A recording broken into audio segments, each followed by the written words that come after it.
Hello everyone, welcome to Gate Academy. आखिरकार वो दिन आ गया। यस, तो कॉम्प्लेक्स पावर के बारे में मैं बात करने वाला हूँ। और कॉम्प्लेक्स पावर का स्टाइल बड़ा डिफरेंट है। बुक से पढ़ने में बहुत प्रॉब्लम होती है, बहुत डाउट्स आते हैं, बहुत सारे डाउट्स का फॉर्म रहता है। तो इन जनरली कॉम्प्लेक्स पावर को लेने का तरीका बड़ा अलग है। ठीक है, कॉम्प्लेक्स पावर।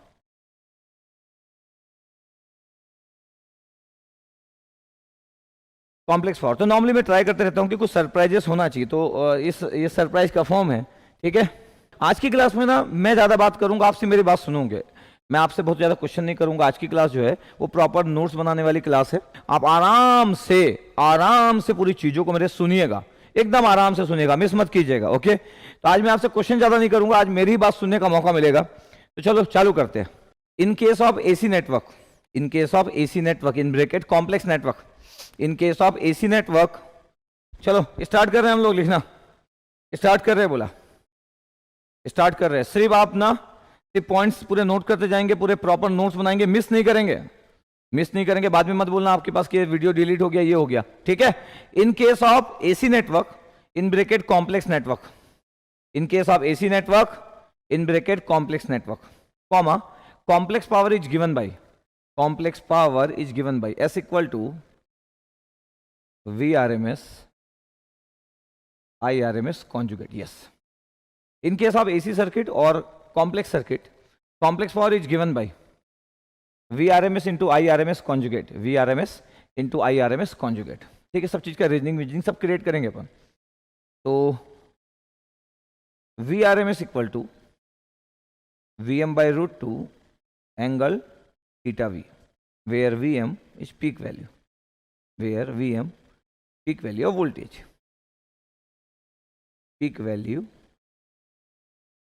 of voltage, या V ऑफ टी मान लेते हैं, एक वोल्टेज का पीक वैल्यू। IRMS की value IM by root 2 angle theta I, where IM जो लिखा आपके पास वो peak value of I of t, current, the peak value of I of t है। ठीक है, चलो अब मैं बोला कि अगर IRMS ये है तो IRMS कॉन्जुगेट क्या होगा, क्यों करंट का कॉन्जुगेट लिया गया, क्यों वोल्टेज का कॉन्जुगेट नहीं लिया गया, उसकी स्टोरी होगी। हर एक चीज़ का मैं थोड़ा सा टाइम लेता हूँ समझाने के लिए। IM by root 2 एंगल कितना है, माइनस थीटा है। मैग्नीट्यूड सेम रहता है कॉन्जुगेट लेने में और एंगल चेंज हो जाते हैं। तो IM by root 2 और एंगल चेंज हो गया। अब अगर मैं बोल रहा हूँ देखो कॉम्प्लेक्स पावर की वैल्यू कितना है, तो VRMS हो गया VM by root 2 angle theta V into IM by root 2, magnitude में सेम रहता है कॉन्जुगेट करने में और एंगल माइनस थीटा ही आ गया। अगर मैं सॉल्व किया तो पता कितना हो गया, VM IM by 2, ये पीक वैल्यू के फॉर्म में है, और एंगल कितना है पता है, theta V minus theta I। तो अगर मैं बोलूँ कि चलो एक एंगल फाई ले लेता हूँ, फाई जो यहाँ पे फाई एस लिख लेता हूँ यार, complex angle of complex power, ये फाई एस हुआ। इसकी वैल्यू कितना है, theta V minus theta I। Yes, okay, तो S इक्वल टू लिख रहा हूं मैं VM IM by 2 angle phi S, ये फाई एस एंगल। ठीक है, ओके, एंगल फाई एस है। ठीक है, चलो ये फाई एस एंगल। ठीक है, अब अगर मैं बोल रहा हूं कि देखो ये आपके पास पोलार फॉर्म है, is the polar form magnitude और एंगल, द पोलार फॉर्म। अगर मैं इसको एक्सपोनेंशियल फॉर्म में लिखूं तो किसी भी पोलार फॉर्म को VM IM by 2, किसी भी पोलार फॉर्म को आप लिख सकते हो e रेस पावर j पाई एस। ये एक्सपोनेंशियल फॉर्म है और दोनों एक ही होते हैं। एक्सपोनेंशियल फॉर्म और पोलार फॉर्म एक ही होते हैं। बट अगर मैं बोलूं कि इसको मेरे को रेक्टेंगुलर फॉर्म में कन्वर्ट करना है तो VM IM by 2 is the magnitude और ये e raise power j phi S है, ये हो गया cos phi S plus j sine phi S. ये इसको बोलते हैं रेक्टेंगुलर फॉर्म। तो पोलर फॉर्म को जब रेक्ट फॉर्म में कन्वर्ट करते तो यही होता है। तो पोलर फॉर्म और एक्सपोनेंशियल फॉर्म एक ही होता है, जो कि एक फेजर के मल्टीप्लिकेशन और डिवाइड करने के काम आता है। अगर फेजर को ऐड या सब्ट्रैक्ट करना है तो रेक्टेंगुलर फॉर्म यूज करते हैं, सिंपल लिखा हुआ है। ठीक है, जो कॉम्प्लेक्स पावर है उसका रिजल्ट क्या है, VM IM by 2 bracket open करो तो एक आ गया cos phi S plus j VM IM by 2 sine phi S. ये आपके पास कॉम्प्लेक्स पावर आया। लिखते जाएंगे, इसलिए बोला कि आज का जो पार्ट है आपके पास नोट करने वाला पार्ट है। ज्यादा चीजों को अच्छे से नोट करेंगे आप, बहुत ही अच्छे से नोट करेंगे, एकदम अच्छे से। आप चाहते हो ना कि कॉम्प्लेक्स पावर वाली जो चीजें हैं, और कॉम्प्लेक्स पावर का मजा क्या है कि हर जगह यूज आता है। अगर मैं एक इलेक्ट्रिकल स्टूडेंट के लिए बात करूं, सभी के लिए इंपॉर्टेंट है बहुत ज्यादा। आईआईटी बॉम्बे इस बार ना कॉम्प्लेक्स पावर सिलेबस में लिखा है।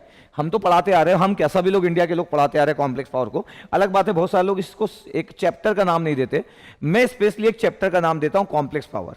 बाकी कोई लोग कॉम्प्लेक्स पावर को चैप्टर का नाम नॉर्मली नहीं देते, मेरे बाद देना चालू कर लिए तो इट्स ओके, लेकिन पढ़ाते सब लोग हैं। तो कॉम्प्लेक्स पावर को थोड़ी सी चीजों को कवर कर लेते कि भाई ये कॉम्प्लेक्स पावर है। मैं बहुत सारा डिटेलिंग करता हूं, मजा आएगा आपको। इलेक्ट्रिकल स्टूडेंट्स के लिए कॉम्प्लेक्स पावर बहुत ही इंपॉर्टेंट पैरामीटर है, अलग अलग जगह पे उनको तो बहुत ज्यादा आना चाहिए, चाहे फिर वो पावर टाइम्स पढ़ रहे हो, चाहे वो पावर सिस्टम पढ़ रहे हो, चाहे वो मेजरमेंट पढ़ रहे हो, चाहे वो मशीन पढ़ रहे हो। तो इलेक्ट्रिकल के पॉइंट ऑफ व्यू से तो ये एकदम उनके लिए मस्त टॉपिक है, एकदम मस्ट वॉच वाला ये टॉपिक है आपके पास, तो मिस नहीं करना। और बाकी लोगों के लिए इंपॉर्टेंट इसलिए क्योंकि नेटवर्क थ्योरी में एक फेवरेट टॉपिक होता है कॉम्प्लेक्स पावर। मैं बोले देखो कॉम्प्लेक्स पावर आपके पास एक्सपांड किया, बड़े अच्छे से लिख रहा हूं मैं, बड़े अच्छे से लिख रहा हूं। आपको ये ना बोले कि सर इसमें डाउट है, पोलर फॉर्म और exponential form both are same. इतना क्लियर रहना चाहिए आपके पास, एकदम सेम रहता है। पोलर फॉर्म और एक्सपोनेंशियल फॉर्म दोनों ही फेजर के मल्टीप्लिकेशन और डिवाइड करने के काम आता है, बोथ आर सेम। मैं एक्सपांड किया, देख रहा है आपके पास एक्सपांड। अब ये S जो होता है इसको लिखते हैं P plus j Q, P plus j Q, where P equal to VMIM by 2, VMIM by 2 cos phi s, ठीक है, VMIM by 2 cos phi s। और इसी को आप बोलते हैं active power, real power, true power. Is the active power और real power, ये true power, average power, the average power. तो सब पॉइंट्स पे बनाएंगे। तो ये आपके पास P हो गया। इस P को VMIM बाई 2 को आप ये भी लिख सकते हो कि VRMS IRMS cos phi s, एक ही बात है दोनों। VRMS VM बाई रूट 2 होता है, IRMS IM बाई रूट 2 होता है, मल्टीप्लाई करोगे तो VMIM बाई 2, तो VMIM by 2 VRMS IRMS cos phi s हो गया वॉट्स। ये आपके पास active, real power, true power और एवरेज पावर हुआ आपके पास, सही है। सिमिलरली Q जो होता है वो VMIM बाई 2 होता है, VMIM बाई 2, ये साइन फाई एस। अगर मैं बोलूं कि ये देखो आपके पास reactive power, actually reactive power है, ठीक है, इसलिए बहुत अच्छे से देखना बोला। Q को क्या लिख सकते हो RMS के टर्म्स में, VRMS IRMS by 2 sine phi S VAR, unit of reactive power, volt ampere reactive is the volt ampere reactive, ठीक है भाई। तो एक आपके पास एक्टिव पावर हो गया VRMS IRMS cos phi s से सुने हो आप, एक रिएक्टिव पावर हो गया VRMS IRMS, ये डिवाइड बाई 2 नहीं होगा, sorry, VRMS IRMS sin phi s, ये रूट टू करोगे तो ये 2 आ जाता है, तो ये दोनों रिजल्ट एक ही है। एक रिएक्टिव पावर है, एक एक्टिव पावर है, चेक कर लो आप। अब क्या हुआ आपके पास कि यहाँ पे अगर आप ध्यान से देख रहे हो तो आपके पास इतना आया कि VRMS IRMS cos phi s और ये VRMS IRMS sin phi s है, ये देखो आपके पास, ध्यान से देखना। और S इक्वल टू क्या है, तो S इक्वल टू है P plus j Q, P plus j Q है, तो S का मैग्नीट्यूड कितना हुआ, तो S का मैग्नीट्यूड हुआ under root P square plus Q square, और ये होता है वोल्ट एम्पियर। इसको बोलते हैं कॉम्प्लेक्स पावर S को, या एपरेंट पावर, तो इसको आप बोलते हो एपरेंट पावर या टोटल पावर, एपरेंट पावर और टोटल पावर। इसका यूनिट क्या होता है, इसका यूनिट होता है वोल्ट एम्पियर। मस्त चीज क्या पता है आपके पास, अगर मैं इन तीनों पावर को बना लूं तो रियल पावर वॉट्स पावर होता है, इमेजनरी पावर आपके पास वोल्ट एम्पियर रिएक्टिव होता है, एक आपके पास ये हो गया P, ये आपके पास हो गया Q, और ये एंगल हो गया आपके पास फाई एस, और ये कॉम्प्लेक्स हो गया पाइथागोरस थ्योरम से P square plus Q square, ये रिलेशनशिप। अगर मैं बोलूं कि देखो cos phi s की वैल्यू कितना, अगर मैं यहाँ से बोलूं कि देखो phi s is the angle between, वही वोल्टेज और करंट के बारे में बात चल रही थी, कॉम्प्लेक्स पावर का एंगल है ये, phi s is the angle of complex power, ये P है ये Q है, दोनों का मैग्नीट्यूड ये आ गया पाइथागोरस थ्योरम से। अब अगर ध्यान से देखोगे कि P square plus Q square है, P की वैल्यू पता है VRMS IRMS cos phi है, तो अगर मैं बोलूं कि S की value VRMS IRMS cos phi है, तो VRMS IRMS cos phi इसका square plus VRMS IRMS sin phi s इसका स्क्वायर, तो अगर मैं बोलूं कि कॉम्प्लेक्स पावर का मैग्नीट्यूड कितना होगा, तो कॉम्प्लेक्स पावर का मैग्नीट्यूड हो जाएगा V R M S, I R M S बाहर आ गया, under root of cos square phi S plus sine square phi S, जिसकी वैल्यू 1 होती है, जो आपको पता है। तो वी आर एम एस और आई आर एम एस ये मैग्नीट्यूड आ गया कॉम्प्लेक्स पावर का, जो दिख भी रहा है। अब आपके पास अगर मैं बोलूं कि कॉम्प्लेक्स पावर का magnitude V R M S I R M S volt ampere हो गया, यूनिटी ऑलवेज इंपॉर्टेंट। तो अगर मैं बोलूं कि देखो यहां से cos फाई एस की वैल्यू कितना है, तो आपको दिखेगा कि एक्टिव पावर का रिजल्ट कितना है। तो एक्टिव पावर का रिजल्ट है V R M S I R M S cos phi S. उसमें से पता है V R M S I R M S S होता है, तो पता है S into cos phi S होता है, ये S into cos phi S. अगर मैं क्यू की बात करूं तो क्यू का रिजल्ट कितना होता है पता है, V R M S I R M S sine phi S, और V R M S I R M S S है, तो S into sine phi S, ये आपके पास Q है। इसका मतलब जो P है वो एक रियल कंपोनेंट से कॉम्प्लेक्स पावर का, और जो Q है ये आपके पास इमेजिनरी कंपोनेंट है। ये आप किसी वेक्टर को जब प्रोजेक्ट करते हो तो उसका एक हॉरिजॉन्टल कंपोनेंट होता है कोसाइन कंपोनेंट, और एक वर्टिकल कंपोनेंट होता है जिसको आप साइन कंपोनेंट बोलते हो, और एंगल जो प्लॉटेड होता है वो इस हॉरिजॉन्टल लाइन से होता है एंटी क्लॉकवाइज में। अगर आप किसी भी कभी वेक्टर को प्रोजेक्ट किए हो जिंदगी में कभी भी, तो ये वेक्टर आपके पास है, कॉम्प्लेक्स आपके पास ये पावर है, इसका हॉरिजॉन्टल कंपोनेंट एक्टिव पावर है, इसका इमेजिनरी कंपोनेंट रिएक्टिव पावर है ये, और फाई एस आपके पास एंगल है। देखो ध्यान से, तो जैसे आपके पास एक वेक्टर को आप प्रोजेक्ट करते हो हॉरिजॉन्टल और वर्टिकल कंपोनेंट में, वैसे ही एक्टिव और रिएक्टिव पावर है। ये पावर ट्रायंगल होता है, is the power triangle, the relationship between active reactive and apparent और टोटल पावर। तो अगर तीन में से कोई भी दो चीज पता हो तो भी आप फाइंड आउट कर सकते हो। बड़ा बेसिक से स्टार्ट कर रहा हूं, अच्छे से कनेक्ट करूंगा, कुछ भी चीज मिस नहीं होगी, इसलिए किसी चीज का वरी करने की जरूरत ही नहीं है, किसी चीज के लिए वरी करने की जरूरत ही नहीं। बड़े प्यार से पूरे चीज को नोट करेंगे, प्यार से नोट करेंगे, बोला एकदम प्यार से। तो आराम से पहले इतना देख लेंगे, इतना आराम से देख लेंगे, और डाउट की कोई जरूरत ही नहीं है, क्योंकि मेरे को पता है कि डाउट क्या आता है, तो इसलिए किसी को भी वरी करने की नीड नहीं है कि डाउट डाउट डाउट, कोई जरूरत नहीं है। और अभी कुछ मजा नहीं आ रहा, अभी तो जस्ट मैं बेसिक बता रहा हूं, अभी तो कनेक्ट करूंगा, क्यों पढ़ रहे पता तो चले, देखना ना ध्यान से। मैं अभी लिखने के स्टाइल का केयर कर रहा हूं कि प्रॉपर नोट्स होना चाहिए एक सीक्वेंस में, फिर आपको रिवीजन की नीड नहीं होती। तो मैं एक्टिव लिखा, रिएक्टिव लिखा, एक्टिव लिखा, रिएक्टिव लिखा, कॉम्प्लेक्स पावर लिखा हूं, देखो आपके पास एपरेंट पावर, टोटल पावर, इधर relationship between P Q and S. तो अगर मेरे को पी और क्यू पता तो मैं एस पता कर सकता हूं, अगर मेरे को एस और एंगल पता है तो मैं पी और क्यू पता कर सकता हूं, दिस वन। तो मैं बोल रहा हूं कि जो कॉम्प्लेक्स पावर है, जैसे वेक्टर होता है ना आपके पास, एक रिजल्टेंट वेक्टर होता है, या इंजीनियरिंग मैकेनिक्स में फोर्स पड़े होंगे, तो एफ एक्स जो होता था वो एक्स कंपोनेंट होता था, एफ वाई जो होता था वो वर्टिकल कंपोनेंट होता था, हॉरिजॉन्टल वर्टिकल। तो टोटल रिजल्टेंट फोर्स क्या होता था, F X square plus F Y square. 12th में भी हम मैकेनिक्स में पढ़ते थे, फिर बी के फर्स्ट सेमेस्टर में भी इंजीनियरिंग मैकेनिक्स में पढ़ते थे, किसी भी वेक्टर को उसके रिजल्टेंट कंपोनेंट को उसके हॉरिजॉन्टल और वर्टिकल कंपोनेंट में प्रोजेक्ट कर सकते हैं। एंगल बड़ा इंपॉर्टेंट होता था, एंगल बड़ा इंपॉर्टेंट होता है, जो एंगल जहां से मेजर करते हैं ना जिस जगह से, वो उसका हॉरिजॉन्टल कंपोनेंट होता है। यही सब पढ़ते थे इंजीनियरिंग मैकेनिक्स वगैरह में, मैकेनिकल वाले बहुत पढ़ते हैं एक वेक्टर को प्रोजेक्ट करना। इन जनरल आपके पास एक वेक्टर, आपके पास पावर ट्रायंगल बना हुआ, 3 टाइप के पावर है। तो एसी सर्किट में 3 टाइप के पावर होते हैं, एक्टिव, रिएक्टिव और टोटल पावर। डीसी सर्किट में नहीं होते, ये सब भी बात करने वाला हूं, ये सब भी बात करने वाला हूं मैं, ठीक है, देखना बस। तो मैं पूरी चीजों को कनेक्ट करूंगा, जितना भी आज तक आप पढ़ते हो, जानते हो, समझते हो, आपको बहुत सारी चीजें क्लियर होगी। आपको आरएमएस और पीक वैल्यू में भी बड़ा डाउट रहता है, तो वो भी कवर होगा। और आरएमएस और पीक वैल्यू का प्रॉब्लम कॉम्प्लेक्स पावर में ही इंपॉर्टेंट रोल प्ले करता है। मैं ट्राई करूंगा कि आज की क्लास खत्म होते तक आपको एक गुड फील दे सकूं, तो मैं अपना बेस्ट ट्राई करूंगा, ठीक है। बट मैं जीरो से स्टार्ट करता हूं, तो मैं आराम से बताते जा रहा हूं, अच्छे से नोट करेंगे आप, एकदम अच्छे से नोट करेंगे। यहां देखो, कॉम्प्लेक्स पावर की बात कर रहे थे अपन, मस्त चीज क्या बात कर रहे थे कॉम्प्लेक्स पावर में, मैं बोला कि पी पता चल गया, क्यू पता चल गया।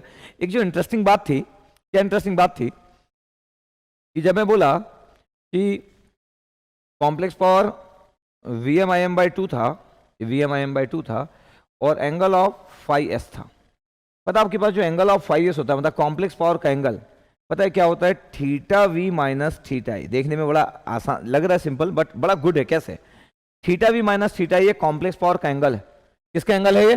कॉम्प्लेक्स पावर का एंगल। अभी अपन देखे इसका एंगल है, कॉम्प्लेक्स पावर का एंगल है ये, ठीक है भाई। मेरे को बताओ, किसी सर्किट में अगर मेरे को इंपेडेंस पता करना है, तो इंपेडेंस क्या होता है? इंपेडेंस होता है वोल्टेज बाई करंट का रेशियो। अगर मैं बोलूं कि इंपेडेंस का एंगल कितना चाहिए, तो आप बोलोगे कि थीटा वी, वोल्टेज का एंगल डिवाइड करने से एंगल सब्ट्रैक्ट होता है, तो थीटा वी माइनस थीटा आई होगा। इसका मतलब है कि अगर मैं कॉम्प्लेक्स पावर की बात कर रहा हूं, इनपुट वोल्टेज इनपुट करंट की, तो क्या बात कर रहा हूं, ध्यान से समझना। एक नेटवर्क है, the complex network, complex network है एक, चलो भाई कॉम्प्लेक्स नेटवर्क है।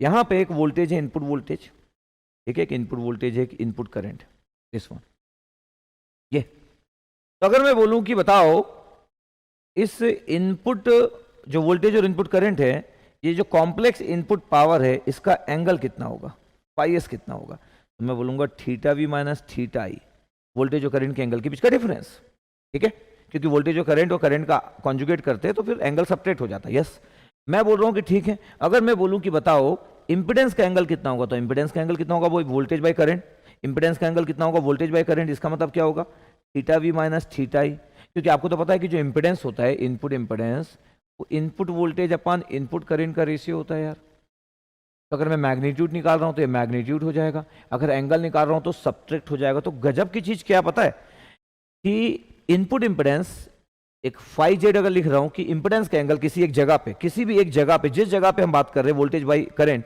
इंपिडेंस का एंगल और कॉम्प्लेक्स पावर का एंगल सेम होता है, फाई जेड और इक्वल टू फाई एस। सही बात है, इसका मतलब कॉम्प्लेक्स पावर का angle equal to impedance angle, या सेम जगह पे दोनों सेम होता है। सही है। अगर मैं बोलूं कि इस जगह पे मेरे को इनपुट एडमिटेंस की बात करना है, तो सर इनपुट एडमिटेंस क्या होगा भाई, तो input admittance input current upon input voltage का रेशियो होता है, input current upon input voltage का रेशियो होता है।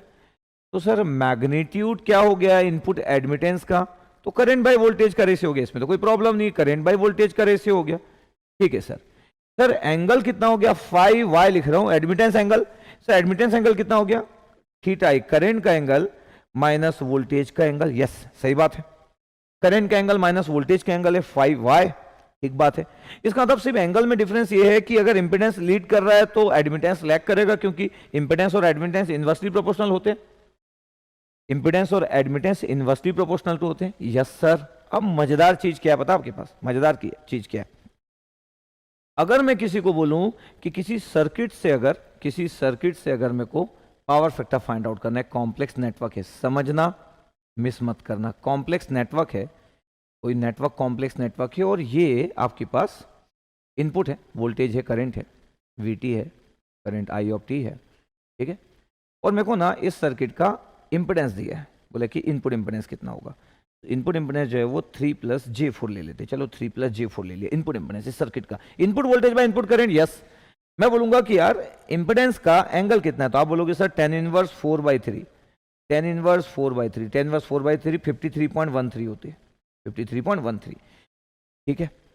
ये आपके पास आ गया इनपुट इंपेडेंस, इनपुट इंपेडेंस का एंगल आ गया, इसका मतलब वोल्टेज और करंट के बीच का है। अगर मैं किसी को बोलूं कि इनपुट पावर फैक्टर क्या होता है, जिसको सब लोग सप्लाई पावर फैक्टर बोलते हैं और नेटवर्क में सिर्फ लोग पावर फैक्टर बोल देते हैं। Yes, input power factor, supply power factor और पावर फैक्टर सब सेम है। नेटवर्क में तो इनपुट पावर फैक्टर की बात होती है, लोड पावर फैक्टर मतलब लोड वोल्टेज लोड करें, इतनी कोई बात नहीं करता है। तो input power factor, supply power factor और पावर फैक्टर, ये होता है आपके पास cos फाई, ये होता है आपके पास cos फाई, और फाई जो होता है वो एंगल होता है आपके पास, क्या होता है फाई जो होता है वो एंगल होता है आपके पास वोल्टेज और करंट के बीच का एंगल, क्योंकि इनपुट पावर फैक्टर मतलब cos फाई और फाई मतलब angle between voltage and current. अगर मैं इनपुट पावर फैक्टर बोल रहा हूं तो इनपुट वोल्टेज और इनपुट करंट के बीच का एंगल, पता है cos फाई होता है आपके पास पावर फैक्टर। तो आपको अगर इनपुट वोल्टेज इनपुट करंट के बीच का एंगल पता है, आपको पावर फैक्टर पता है, क्योंकि cos फाई और फाई क्या होता है, angle between voltage and current. किसका वोल्टेज, जिस जगह पे पावर फैक्टर फाइंड आउट कर रहे उसका वोल्टेज, उसका करंट। तो सर इनपुट पावर फैक्टर क्या होता है, इनपुट वोल्टेज का एंगल और इनपुट करंट का एंगल के बीच का difference. Sir supply power factor क्या होता है, सप्लाई वोल्टेज का एंगल और सप्लाई करंट के एंगल के बीच का डिफरेंस। तो नेटवर्क में कोई सर सप्लाई पावर फैक्टर या इनपुट पावर फैक्टर बोलता है क्या, नॉर्मली लोग नहीं बोलते। यहां पे लोग सिर्फ बोलते हैं कि find the power factor of the circuit. जब कोई power factor of the circuit बोल रहा है, बाय डिफॉल्ट इनपुट वोल्टेज और इनपुट करंट के बीच के एंगल की बात चल रही है, तो ये आपके पास cos फाई है। क्या है ये, cos फाई। पता है इस cos फाई को क्या क्या लिख सकते हैं, इस cos फाई को फाई जेड लिख सकते हैं, इस cos फाई को फाई एस लिख सकते हैं, इस cos फाई को फाई वाई लिख सकते हैं। पता है इसका मतलब है मैं इंपेडेंस के एंगल से भी पावर फैक्टर फाइंड आउट कर सकता हूं, मैं कॉम्प्लेक्स पावर के एंगल से भी पावर फैक्टर फाइंड आउट कर सकता हूं, मैं एडमिटेंस के एंगल से भी पावर फाइंड आउट कर सकता हूं, मैं किसी से भी पावर फाइंड आउट कर सकता हूं, मतलब पावर फैक्टर फाइंड आउट कर सकता हूं। सही बात है। तो सर ये था आपके पास इंपेडेंस, क्या था सर, ये इंपेडेंस था। इंपेडेंस लीड कर रहा है 53.13 से। तो अगर मेरे को कोई बोले कि सर पावर फैक्टर बताओ, तो मैं बोलूंगा कॉस 53.13, 53.13, यस, कॉस 53.13 0.6 होता है। तो सर मेरे को पावर फैक्टर पता चल गया। अब मेरे को सर ये बताना है कि लीड करेगा कि लैग करेगा, तो भाई ये करेगा लैग।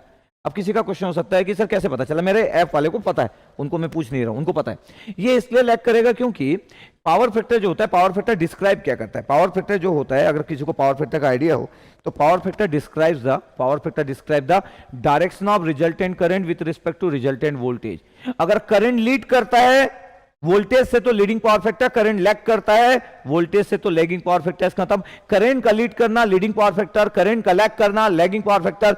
अभी मैं बात कर रहा हूं कि जब भी इंपेडेंस लीड करता है 53.13, तो पता है क्या है, ये है आपके पास जो एंगल है ना, ये क्या है, ये वोल्टेज और करंट के बीच का एंगल है। इसका मतलब पता आपके पास वोल्टेज ना करंट से ना लीड कर रहा है। अगर मैं बोलूं कि देखो ये थीटा आई है, पता थीटा वी ये होगा, ये थीटा वी होगा, कितना पता है 53.13, ये थीटा वी हो गया पता आपके पास, क्योंकि वोल्टेज ना कर, दोनों के बीच का डिफरेंस ना 53.13। ये देखो वोल्टेज लीड कर रहा है, करंट लैग कर रहा है। तो आपके पास क्लियर रहना चाहिए कि अगर इंपेडेंस का एंगल पॉजिटिव है, मैं इसको ऐसा भी बना सकता हूं, चलो रेफरेंस थीटा वी बना दिया, देखो ये थीटा आई है, दोनों फिगर सेम है, यस सर दोनों फिगर सेम है, दोनों फिगर सेम है, यस सर दोनों फिगर सेम है, बोथ फिगर्स आर सेम। इसमें करंट रेफरेंस है, इसमें वोल्टेज रेफरेंस, एंगल बना दिया, दोनों फिगर सेम है। दोनों फिगर में करंट लैग कर रहा है 53.13 से वोल्टेज से। जब भी इंपेडेंस लीड करता है, इंपेडेंस का एंगल अगर पॉजिटिव है, इसका मतलब वोल्टेज लीड करता है, मतलब करंट लैग करता है, और करंट का लैग करना मतलब पावर फैक्टर का लैग करना होता है। और पावर फैक्टर की स्टोरी बहुत बड़ी है, अब मैं आपको आज ही कॉम्प्लेक्स पावर पढ़ा रहा हूं, तो आपको थोड़ा सा और केयर करना पड़ेगा, थोड़ा सा केयर करना पड़ेगा। तो मैं बोल रहा हूं 0.6 लैगिंग, क्यों लैगिंग, क्योंकि इंपेडेंस लीड कर रहा है। इंपेडेंस के लीड करने का मतलब होता है करंट का लैग करना। 53.13 के एंगल से करंट अपने वोल्टेज से लैग कर रहा है, इसलिए पावर फैक्टर cos 53.13 और लैगिंग होगा बिकॉज करंट इज लैगिंग। इसलिए मैं बहुत सारी बात करते रहूंगा, फोकस करना, ठीक है, क्योंकि ऐसा कहीं भी लिखा नहीं रहेगा। तो ये आपके पास पावर फैक्टर की बात हुई। तो मैं क्या बोला मैं, नोट भी करना है, सुनना भी है, मतलब मल्टीटास्किंग टाइप से आज काम करना है आपको। पूरे देर तक मेरी बात सुनना है, फोकस करना है कि कोई भी चीज मिस ना हो, पूरा प्रॉपर नोट्स बनाना है। तो मैं बोल रहा हूं कि इनपुट वोल्टेज और इनपुट करंट है, और आपको इनपुट इंपेडेंस पता है, मतलब वोल्टेज बाय करंट का रेशियो तो हुआ नहीं है, क्या डरना है इसमें, वोल्टेज बाय करंट का ratio V/T into I of T divide by. तो आपको इनपुट इंपेडेंस अगर पता है, तो आपको उस जगह का पावर फैक्टर पता है, क्योंकि इंपेडेंस की हेल्प से आप पावर फैक्टर फाइंड आउट कर सकते हो। अच्छी बात है सर, अच्छी बात है। तो सर ये तो हो गया इंपेडेंस से पावर फैक्टर फाइंड आउट करना, यस। अगर आप प्रॉपर नोट्स बना रहे तो मैं ये भी बोल सकता हूं, क्या बोल सकता हूं मैं ये भी बोल सकता हूं कि सपोज करो आपके पास ये वोल्टेज है, ये करंट है, ये वोल्टेज है, कोई में से बोल रहा है कि सर कॉम्प्लेक्स पावर दिया है सर 3 + J4 वोल्ट एम्पियर। कोई बोल रहा है सर ये कॉम्प्लेक्स नेटवर्क था, और इस कॉम्प्लेक्स नेटवर्क का इनपुट पे कॉम्प्लेक्स पावर दिया सर 3 + J4 VA। अब मेरा स्टाइल चेंज, सर अगर कॉम्प्लेक्स पावर 3 + J4 VA दिया है सर, तो P कितना हो गया एक्टिव पावर, सर ये तो 3 वॉट्स हो गया सर, रियल वाला पार्ट, यस। सर Q कितना हो गया सर, 4 VAR हो गया sir, volt ampere reactive, 4 VAR, ये 4 ये 3 वॉट्स है, यस। मैं बोल रहा हूं कि इसका एंगल निकालो यार, φs मतलब complex power angle, tan inverse 4/3, tan inverse 4/3, तो tan इनवर्स 4/3 53.13 होता है। तो पता आपके पास, अगर मैं बोलूं कि पावर फैक्टर निकालो, तो cos φs बोलो ना पावर फैक्टर की वैल्यू, या इनपुट पावर फैक्टर की वैल्यू। बार बार मैं टर्मोलॉजी चेंज करते रहता हूं कि आपको पता रहे कि यार कभी कोई सप्लाई पावर फैक्टर बोल दिया, कभी कोई इनपुट पावर फैक्टर बोल दिया, कोई पावर फैक्टर बोल दिया। तो cos 53.13 जो होता है, cos 53.13 जो होता है 0.6 होता है सर, तो 0.6 आ गया पावर फैक्टर, यस। अब कॉम्प्लेक्स पावर लीड कर रहा है 53.13 से। कॉम्प्लेक्स पावर का एंगल कितना होता है पता आपको, कॉम्प्लेक्स पावर का एंगल होता है θv - θi। इसका मतलब है जब भी कॉम्प्लेक्स पावर लीड करेगा, कॉम्प्लेक्स पावर का एंगल लीड करेगा, मतलब θv θi से। यही फिगर सर, यही फिगर, हाँ यही फिगर जो बना है फेजर डायग्राम का, यस। इसका मतलब सर ये तो 0.6 लैगिंग होगा, यस 0.6 लैगिंग होगा। मतलब किसी जगह पे अगर कॉम्प्लेक्स पावर का एंगल लीड कर रहा है, मतलब वोल्टेज लीड कर रहा है, करंट लैग कर रहा है, लैगिंग पावर फैक्टर। किसी जगह पे सर इंपेडेंस लीड कर रहा है, यस, मतलब वोल्टेज लीड कर रहा है, करंट लैग कर रहा है, लैगिंग पावर फैक्टर। तो सर इसका मतलब ये हुआ कि इंपेडेंस अगर लीड कर रहा है तो लैगिंग पावर फैक्टर होगा, yes. Sir complex power lead कर रहा है, इसका मतलब लैगिंग पावर फैक्टर होगा, यस। तो 2 तरीका हुआ। तीसरा तरीका कि अगर आपको किसी नेटवर्क का अगर आपको किसी नेटवर्क का एडमिटेंस पता है, ये लोगों भाई एडमिटेंस लिख लेता हूं, ये देखो एडमिटेंस लिख रहा हूं इस जगह का, ये भी लिख रहा हूं 3+J4 ओम इनवर्स। आपको एक इतना चीज क्लियर पता होना चाहिए, बड़ा स्मार्ट स्टूडेंट होना है। कॉम्प्लेक्स पावर पूरे एसी सर्किट का कॉम्बिनेशन है। पूरा एसी सर्किट जब पढ़ते हो तो पूरी चीजें इन्वॉल्व हो जाती है। कॉम्प्लेक्स पावर का रियल पार्ट एक्टिव पावर होता है, इमेजिनरी पार्ट रिएक्टिव पावर होता है। इंपिडेंस का रियल पार्ट रेजिस्टेंस होता है, इंपिडेंस का इमेजिनरी पार्ट रिएक्टेंस होता है। एडमिटेंस का रियल पार्ट कंडक्टेंस होता है, एडमिटेंस का इमेजिनरी पार्ट ससेप्टेंस होता है।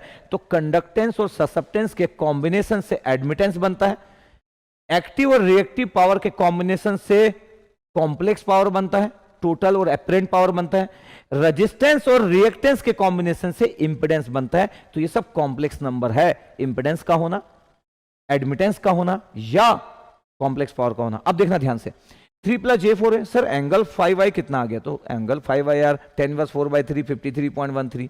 तो क्या सर मैं एडमिटेंस से पावर फैक्टर लिख लूं? लिख लो यार, एडमिटेंस से पावर फैक्टर लिख लो।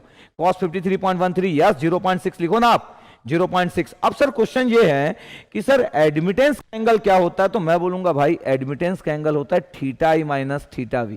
तो अगर 53.13 है तो पता आपके पास θv अगर रेफरेंस है तो θi लीड कर रहा है यार 53.13 से, θi लीड कर रहा है। तो अगर 3+J4 अगर एडमिटेंस है तो एडमिटेंस का एंगल 53.13 है। एडमिटेंस का एंगल लीड करने का मतलब होता है करंट का लीड करना, करंट का लीड करना मतलब पावर फैक्टर का लीड करना। इस बार आंसर चेंज, ये लीड हो रहा है, लीडिंग भी लिख सकता हूं। तो पता है इस जगह पे 0.6 लीडिंग पावर फैक्टर है क्योंकि एडमिटेंस लीड कर रहा है। तो आप एडमिटेंस की हेल्प से निकाल सकते हो पावर फैक्टर, यस। आप कॉम्प्लेक्स पावर से निकाल सकते हो, यस। आप इंपेडेंस से फाइंड आउट कर सकते हो, यस। बट इंपेडेंस का लीड करना मतलब पावर फैक्टर का लैग करना होता है। कॉम्प्लेक्स पावर का लीड करना मतलब पावर फैक्टर का लैग करना होता है। बट एडमिटेंस का लीड करना मतलब पावर फैक्टर का लीड करना होता है, बिकॉज एडमिटेंस ना θi माइनस θv का एंगल है। तो एडमिटेंस का एंगल ना θi माइनस θv होता है। तो जब जब एडमिटेंस लीड करता है ना तो करंट भी लीड करता है, तो पावर फैक्टर लीड बोलते हैं। इतनी सी चीज है। तो इसका मतलब ये हुआ सर, अपने को अगर कोई पावर फैक्टर पूछ रहा है तो हम कुछ भी कर सकते हैं, yes we can do anything. तो सर क्या मतलब हम उस जगह पे एडमिटेंस निकालेंगे तो भी पावर फैक्टर निकल जाएगा? My answer is yes. Sir उस जगह पे इंपेडेंस निकालेंगे, पावर फैक्टर निकालेंगे, आंसर आ जाएगा। अगेन मेरा आंसर है यस। तो क्या सर कॉम्प्लेक्स पावर भी अगर आपको पता है किसी जगह पे तो क्या पावर फैक्टर है? यस, मेरा आंसर है यस कि पावर फैक्टर पता है आपको। बड़ी अच्छी बात है यार, गुड बात। ये देखो अच्छी बात है, इतना आप नोट कर रहे हैं। मैं बोलूंगा कि देखो ये आपके पास एक्टिव पावर है। पावर फैक्टर क्या होता है पता है? पावर फैक्टर का एक और डेफिनेशन, cos phi की वैल्यू क्या होती है मैथमेटिकली, मतलब मैग्नीट्यूड P/S होता है, पता है P/S। P मतलब एक्टिव पावर का मैग्नीट्यूड और S मतलब ओवरऑल पावर का मैग्नीट्यूड। P की वैल्यू कितना पता? 3 है। और S की वैल्यू कितना होगा? P² + Q², 3² + 4²। S का मैग्नीट्यूड यार 3² + 4² मतलब 99 + 16 मतलब 25 मतलब 5, तो पता 3/5 है। पता आंसर कितना है? 0.6 है। लेकिन जब भी आप ना P/S करते हो तो सिर्फ मैग्नीट्यूड मिलता है, 0.6 पावर फैक्टर। लीड या लैग तो इस बात पे डिपेंड करता है कि आपको नॉलेज कितना है। अगर आपको नॉलेज है कि पावर कॉम्प्लेक्स पावर लीड कर रहा है तो पावर फैक्टर लैग करेगा, ये आपके नॉलेज की बात है। लेकिन मैग्नीट्यूड विल बी P/S। अगर आपको एक्टिव पावर पता है, आपको टोटल पावर पता है, तो P/S का रेशियो भी पावर फैक्टर होता है। पता है आपके पास पावर फैक्टर। एक और मस्त चीज बताता हूं, आप कभी इंपेडेंस सुने होंगे कि सर 3+J4 है, तो मैं बोलता हूं कि ये लगभग सीरीज RL नेटवर्क का रिजल्टेंट है। सर ये तो R+Jx है, यस सर। तो मैं बोलूंगा अगर आप कभी सुने होंगे कि पावर फैक्टर cos phi एक सीरीज RL नेटवर्क में R/Z होता है, सुने हो कि नहीं? तो कोई अगर स्टूडेंट्स होगा तो सुना होगा, यस सर सुना हो। तो R की वैल्यू पता 3 ओम है और Z की वैल्यू 5 ओम है। तो 3/5 0.6 आपके पास पावर फैक्टर है R/Z, क्योंकि 3+J4 एक सीरीज RL नेटवर्क का इंपेडेंस है एक्चुअली। तो 3/5 करोगे तो भी 0.6 आएगा। इसका मतलब एक पूरे के पूरे सर एसी सर्किट का सबसे डोमिनेटिंग टर्म क्या है सर? तो पूरे एसी सर्किट का सबसे डोमिनेटिंग टर्म पावर फैक्टर है। इसके बिना कुछ नहीं हिलता है पूरे एसी सर्किट में। तो सर कोई अगर बोले कि what do mean by power factor, तो फिर ना आप एक बार आई क्लोज करें तो फिर अपना लोग सुनते रहेंगे और पावर फैक्टर कभी खत्म नहीं होना चाहिए, जब तक कि सामने वाला बोला भाई हो गया, रुक रुक रुक हो गया।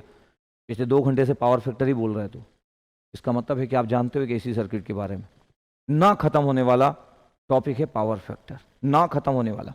अब चलो ध्यान से अपन इस पे आते हैं। बोला अब मेरे पे आ गया क्या है कि अगर मैं बोलूं आपसे कि थीटा वी एंड थीटा आई के बारे में अपन बात करें, टेबल बना रहा हूं, नोट मत करना, पर जैसे मैं बोलूंगा तब नोट करना, ठीक है। मैं टेबल ड्रॉ कर रहा हूं कि भाई थीटा क्या होता है, फाई एस लिखता हूं ना, ये फाई एस था अपना कॉम्प्लेक्स पावर, फाई एस ये होता है थीटा वी माइनस थीटा आई। चलो ठीक है, ये आपके पास एक्टिव पावर क्या होता है, तो बोले कि सर ये तो V R M S I R M S cos phi S होता है, ठीक है। ये क्यू क्या होता है, तो बोले कि sir V R M S I R M S sine phi S है। ये एस की वैल्यू क्या होगी आपके पास, तो जस्ट हमको तो पता ही है, इसमें बोल देता हूँ कि इसमें पी आ गया, क्यू आ गया, और पावर फैक्टर लिखना तो मैं पावर फैक्टर लिख सकता हूँ कि क्या है पावर फैक्टर, चलो पावर फैक्टर लिख देता हूँ, इतना ही लिखता हूँ। तो अगर थीटा वी की वैल्यू थीटा आई से ज्यादा है, पहली पॉसिबिलिटी, थीटा आई की वैल्यू थीटा वी से ज्यादा है, सेकेंड पॉसिबिलिटी, और थीटा वी और थीटा आई की वैल्यू बराबर है, सेम फेस, तो फाई एस की वैल्यू 0 डिग्री होगा, यहाँ पे फाई एस की वैल्यू नेगेटिव होगा, और यहाँ पे फाई एस की वैल्यू पॉजिटिव होगा। चलो ठीक है, ये अब V R M S I R M S तो एक्टिव पावर पॉजिटिव होगा भाई, एक्टिव पावर पॉजिटिव होगा, ये फाई एस नेगेटिव हो जाए, कॉस फाई तो कभी नेगेटिव होता नहीं, इसका मतलब है कि ये पॉजिटिव होगा। और अगर मैं फाई एस की 0 वैल्यू की बात करूं तो फिर भी आपके पास V R M S I R M S आ जाएगा, पॉजिटिव आएगा, तो एक्टिव पावर तो हमेशा होगा, ये मतलब हुआ, ठीक है। ठीक है सर, ये तो अच्छी बात है, एक्टिव पावर तो हमेशा होगा, ये तो अच्छी बात है, ठीक है। चलो रिएक्टिव पावर, फाई एस की वैल्यू पॉजिटिव होगा तो साइन फाई एस पॉजिटिव होगा, तो ये रिएक्टिव पावर पॉजिटिव होगा, रिएक्टिव पावर पॉजिटिव होगा, फाई एस नेगेटिव होगा तो रिएक्टिव पावर नेगेटिव होगा, और अगर ये 0 होगा आपके पास तो साइन 0 0 होता, तो ये 0 आ गया यार। पता आपके पास ये यूनिटी पावर फैक्टर होता है क्योंकि दोनों सेम फेस में, करंट का लैग करना मतलब लैगिंग पावर फैक्टर है, is the lagging power factor, और करंट का लीड करना मतलब लीडिंग पावर फैक्टर है, is the leading power factor, yes. और एस की वैल्यू अगर मैं लिख रहा हूं कि एस क्या है, एस की वैल्यू अगर मैं लिख रहा हूं तो आपको दिखेगा कि एस की वैल्यू जो है वो P प्लस जे क्यू है, जिसमें कि P भी पॉजिटिव है और Q भी पॉजिटिव है, यस। फिर यहाँ पे S की वैल्यू क्या है, तो सर ये P प्लस जे क्यू है, जहाँ पे P पॉजिटिव है और Q नेगेटिव है। यहाँ पे क्या है, तो आपके पास P प्लस जे 0 है, क्योंकि रिएक्टिव पावर तो है नहीं, इसका मतलब P ही है आपके पास ओवरऑल। ऐसा करके मैं अगले स्टेप में बढ़ रहा हूं, क्या आपके पास, देखो ध्यान से, ये देखो ध्यान से, बताता इसके बारे में और कुछ भी, जैसा आप नोट करेंगे, इतना टेबल है हमारे पास, इतना टेबल है, इतना टेबल है, टेबल जैसा आपके पास नोट करेंगे। क्या बोला मैं, क्या बोला मैं, बोला कि देखो थीटा वी थीटा आई दो चीज होती है, वोल्टेज का एंगल और करंट का एंगल दो चीज होती है। अगर वोल्टेज का एंगल ज्यादा है तो ये जो फाई एस है ना, ये कॉम्प्लेक्स पावर एंगल है आज का टॉपिक, तो ये थीटा वी माइनस थीटा आई होता है, तो कॉम्प्लेक्स पावर का एंगल पॉजिटिव होता है, इसमें कॉम्प्लेक्स पावर का एंगल नेगेटिव होता है, और इसमें तो कॉम्प्लेक्स पावर का एंगल होता ही नहीं है। मैं बोला कि अगर वोल्टेज लीड करता है, करंट लैग करता है, तो कॉम्प्लेक्स पावर का एंगल लीड करता है। देखो, तो कॉम्प्लेक्स पावर का लीड करना मतलब करंट का लैग करना, और करंट का लैग करना मतलब लैगिंग पावर फैक्टर, और जब लैगिंग पावर फैक्टर होता है ना, तो पता है एस का value P plus j Q में दोनों पॉजिटिव होते हैं। इसका मतलब है कि कभी कोई बोल दे कि sir S equal to 1 plus J2 है, तो इसको देख के क्या बोलना है आपको, इसको देख के बोलना है कि लैगिंग पावर फैक्टर सर्किट है, लैगिंग पावर फैक्टर सर्किट है। कोई अगर बोल दे कि S की वैल्यू सर 3 माइनस J4 है, तो आपको बोलना है तो ये कॉम्प्लेक्स पावर लैग कर रहा है, सर ये लीडिंग पावर फैक्टर सर्किट है, लीडिंग पावर फैक्टर है इस वन, ये मैं बताया बोला। तो तीन ही पॉसिबिलिटी, या तो आपके पास दोनों सेम फेस में होंगे, इसको बोलते हैं इन फेस कंपोनेंट, वोल्टेज और करंट का सेम फेस में होना, इसका मतलब इन फेस कंपोनेंट होता है, और इन फेस कंपोनेंट में फाइव के लिए 0 होगी तो सिर्फ एक्टिव पावर होगा, रिएक्टिव पावर तो होगा नहीं, तो सिर्फ P आएगा। जी बड़े ध्यान से देखना, अगर मेरे को बताओ कि S की वैल्यू अगर आपके पास -1 प्लस J2 है, तो पावर फैक्टर क्या करेगा, लीड और लैग क्या करेगा, पावर फैक्टर लीड और लैग क्या करेगा, -1 प्लस J2 है, ये आपको बताना। चलो आपसे क्वेश्चन किया, बोला यूपीएफ मतलब यूनिटी पावर फैक्टर, अरे unity power factor, UPF unity power factor, ठीक है। आपको क्या बताना है, बोला क्या बताना है आपको, -1 प्लस J2 है, बताओ पावर फैक्टर लीड करेगा कि लैग करेगा, पावर फैक्टर लीड करेगा कि लैग करेगा यार, कॉम्प्लेक्स पावर है, बोला कॉम्प्लेक्स पावर, इधर -1 plus J2, complex power -1 plus J2, complex power -1 plus J2 कौन से कोऑर्डिनेट में है, अगर इस कोऑर्डिनेट में लीड होता है कि लैग होता है आपके पास, इस कोऑर्डिनेट में लीड होता है कि लैग होता है, ये अपने को सोचना है, ये अपने को देखना है, ये अपने को जानना है। बहुत अच्छा कंसेप्ट होना चाहिए, बहुत ही बेहतरीन टाइप से आपको चीजों को कनेक्ट करते आना चाहिए। तो सपोज करो -1, अगर मैं बोलूं कि कॉम्प्लेक्स पावर के 4 नंबर है 1 + J2, चलो भाई, एक है सर 1 - J2, सही है सर, एक है -1 + J2, सही है, और एक है -1 - J2, 4 चीज है। तो मैं बोल रहा हूं कि चलो ठीक है, कॉम्प्लेक्स पावर है P और Q लिख दिया। पता है S की वैल्यू 1 + J2 ना फर्स्ट कोऑर्डिनेट में होता है, फर्स्ट कोऑर्डिनेट में, सही बात है। S की वैल्यू 1 - J2 जो होता है ना, 1 - J2, ये होता है फोर्थ कोऑर्डिनेट में, ये फोर्थ कोऑर्डिनेट में। सेकंड कोऑर्डिनेट में -1 + J2 हो गया, S की वैल्यू -1 + J2 हो गया भाई, ये सेकंड कोऑर्डिनेट हो गया, पता आपके पास। और यहां पे आपके पास S की वैल्यू होगी -1 - J2, ये थर्ड कोऑर्डिनेट हो गया। अगर मैं बोलूं कि एंटी क्लॉकवाइज में एंगल की वैल्यू जो होती है 0 से लेके 90 डिग्री होती है फर्स्ट कोऑर्डिनेट में, क्योंकि आप एंटी क्लॉकवाइज मेजर करते हैं। पता आपके पास ये 90 से लेके 180 डिग्री तक होता है आपके पास सेकंड कोऑर्डिनेट में, और ये 180 से लेके 270 डिग्री तक होता है, एंगल की बात कर रहा हूं। और ये क्लॉकवाइज डायरेक्शन में मेजर करते हैं, इसलिए -90 से थीटा की वैल्यू 0 डिग्री होती है, क्योंकि ये क्लॉकवाइज मेजरमेंट है, इसलिए नेगेटिव वैल्यू। बाकी सब एंटी क्लॉकवाइज है। कोऑर्डिनेट सिस्टम कभी मेरे से सुने हो क्या आप? कोऑर्डिनेट सिस्टम कभी मेरे से सुने हो क्या? तो कोऑर्डिनेट सिस्टम का बड़ा गुड आइडिया रहेगा आपके पास ये इस वन। अगर मैं बोलूं कि यार पहले कोऑर्डिनेट में P की वैल्यू कितना था, आप बोलोगे 1 वॉट है सर। चलो Q की वैल्यू बताओ, तो मैं बोलूंगा 2 वोल्ट एम्पियर रिएक्टिव है, सही बात है। फोर्थ कोऑर्डिनेट में P की वैल्यू बताओ, तो मैं बोलूंगा 1 वॉट है सर। Q की वैल्यू बताओ भाई, तो मैं बोलूंगा सर -2 वोल्ट एम्पियर रिएक्टिव है। क्या -2 वोल्ट एम्पियर रिएक्टिव हो सकता है? यस, हो सकता है। अभी मैं बोलूंगा कि चलो सेकंड कोऑर्डिनेट में P की वैल्यू सर कितना है, तो मैं बोलूंगा -1 वॉट है। Q की वैल्यू कितना है, तो आप बोलोगे 2 वोल्ट एम्पियर रिएक्टिव है। क्या ऐसा हो सकता है? नहीं हो सकता यार, नहीं हो सकता। क्यों नहीं हो सकता?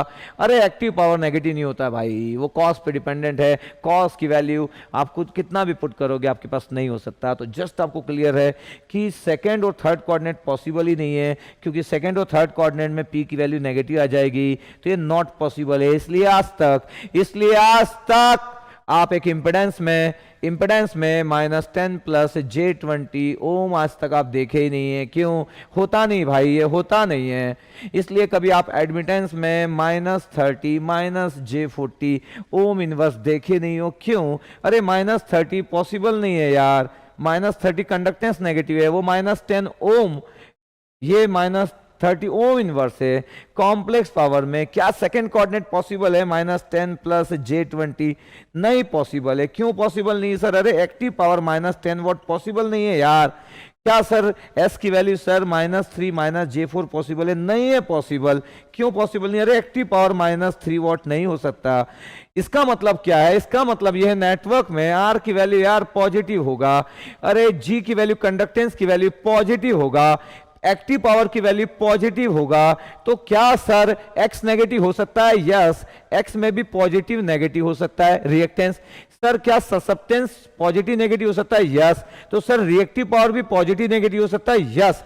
इसका मतलब है कि रिएक्टेंस पॉजिटिव नेगेटिव हो सकता है, ससेप्टेंस नेगेटिव पॉजिटिव हो सकता है, और रिएक्टिव पावर नेगेटिव पॉजिटिव हो सकता है। इसका मतलब है कि जब भी आप बात करते हो इंपेडेंस की, सिर्फ दो ही पॉसिबिलिटी, R पॉजिटिव होता है और X ± X होता है।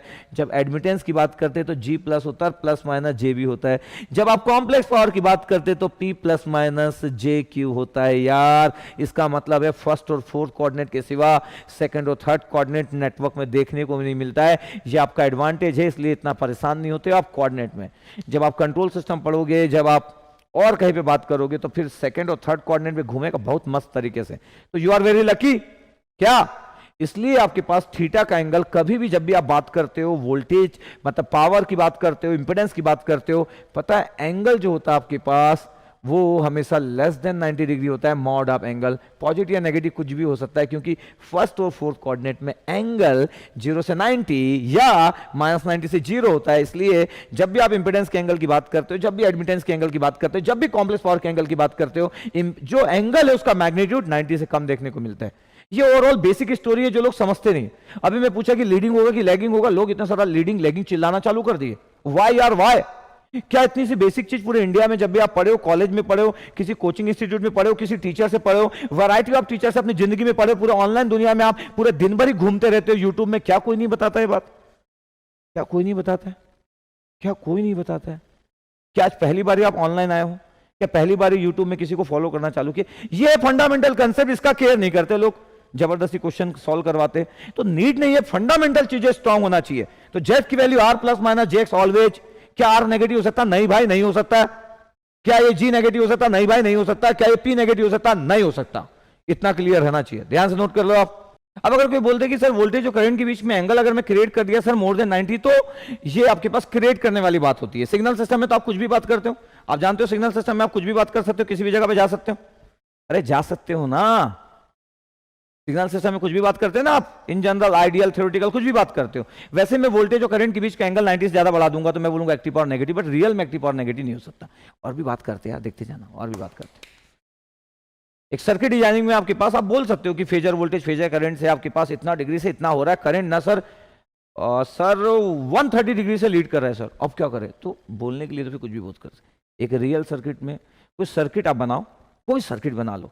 चलो मैं बोला करंट लीड कर रहा है सर 120 से वोल्टेज से, चलो ठीक है, ढूंढ के लेके आओ सर्किट, आरएलसी के एलिमेंट को लगाओ, जैसे लगाना लगाओ ना यार, जैसे लगाना है, series parallel neither series nor parallel लगा लो। अब लेके आओ करंट को आप, क्या क्या क्या इससे ज्यादा 90 से ज्यादा लीड लेके आओ, बताना फिर मेरे को। तो सर्किट डिजाइनिंग में नहीं हो सकता, बोलने के लिए तो क्या हो सकता है? बोलने के लिए तो मतलब बोलने के लिए तो हम बोलते हैं ना पाताल लोक, ये अपना पृथ्वी लोक, ऊपर देखा तो कोई है नहीं, पाताल लोक ऊपर लोक, यही देखे अपन। तो रियल इज दिस, तो जो अपना पृथ्वी है ना, ये फर्स्ट और सेकंड कोऑर्डिनेट है। बोलने के लिए तो सेकंड और third coordinate, assumption we can assume anything.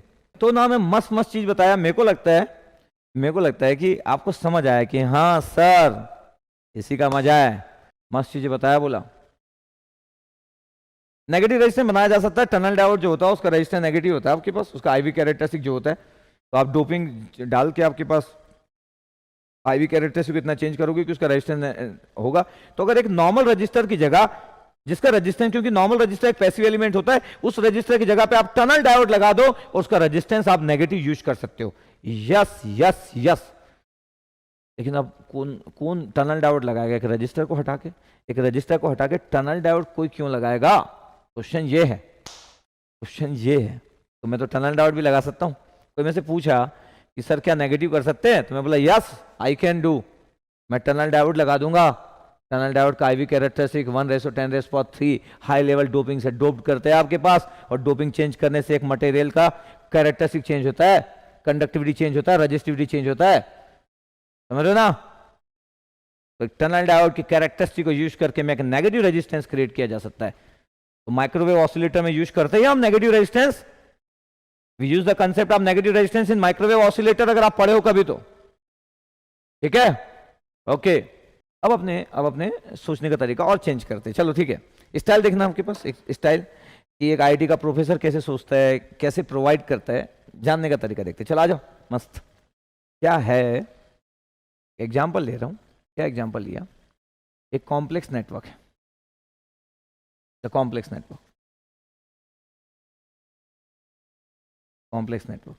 मैं बोल रहा हूं कि क्या करूं मालूम, वोल्टेज है और करंट है, वी ऑफ टी और आई ऑफ टी। चलो ठीक है भाई, पेन चेंज करता हूं, वी ऑफ टी और आई ऑफ टी। तो मैं बोल देता हूं कि चलो क्या करूं मालूम, वी ऑफ टी की वैल्यू कितने पता है? 10 sin ओमेगा टी, सही है सर, 10 sin ओमेगा टी है वी ऑफ टी की वैल्यू, ठीक है।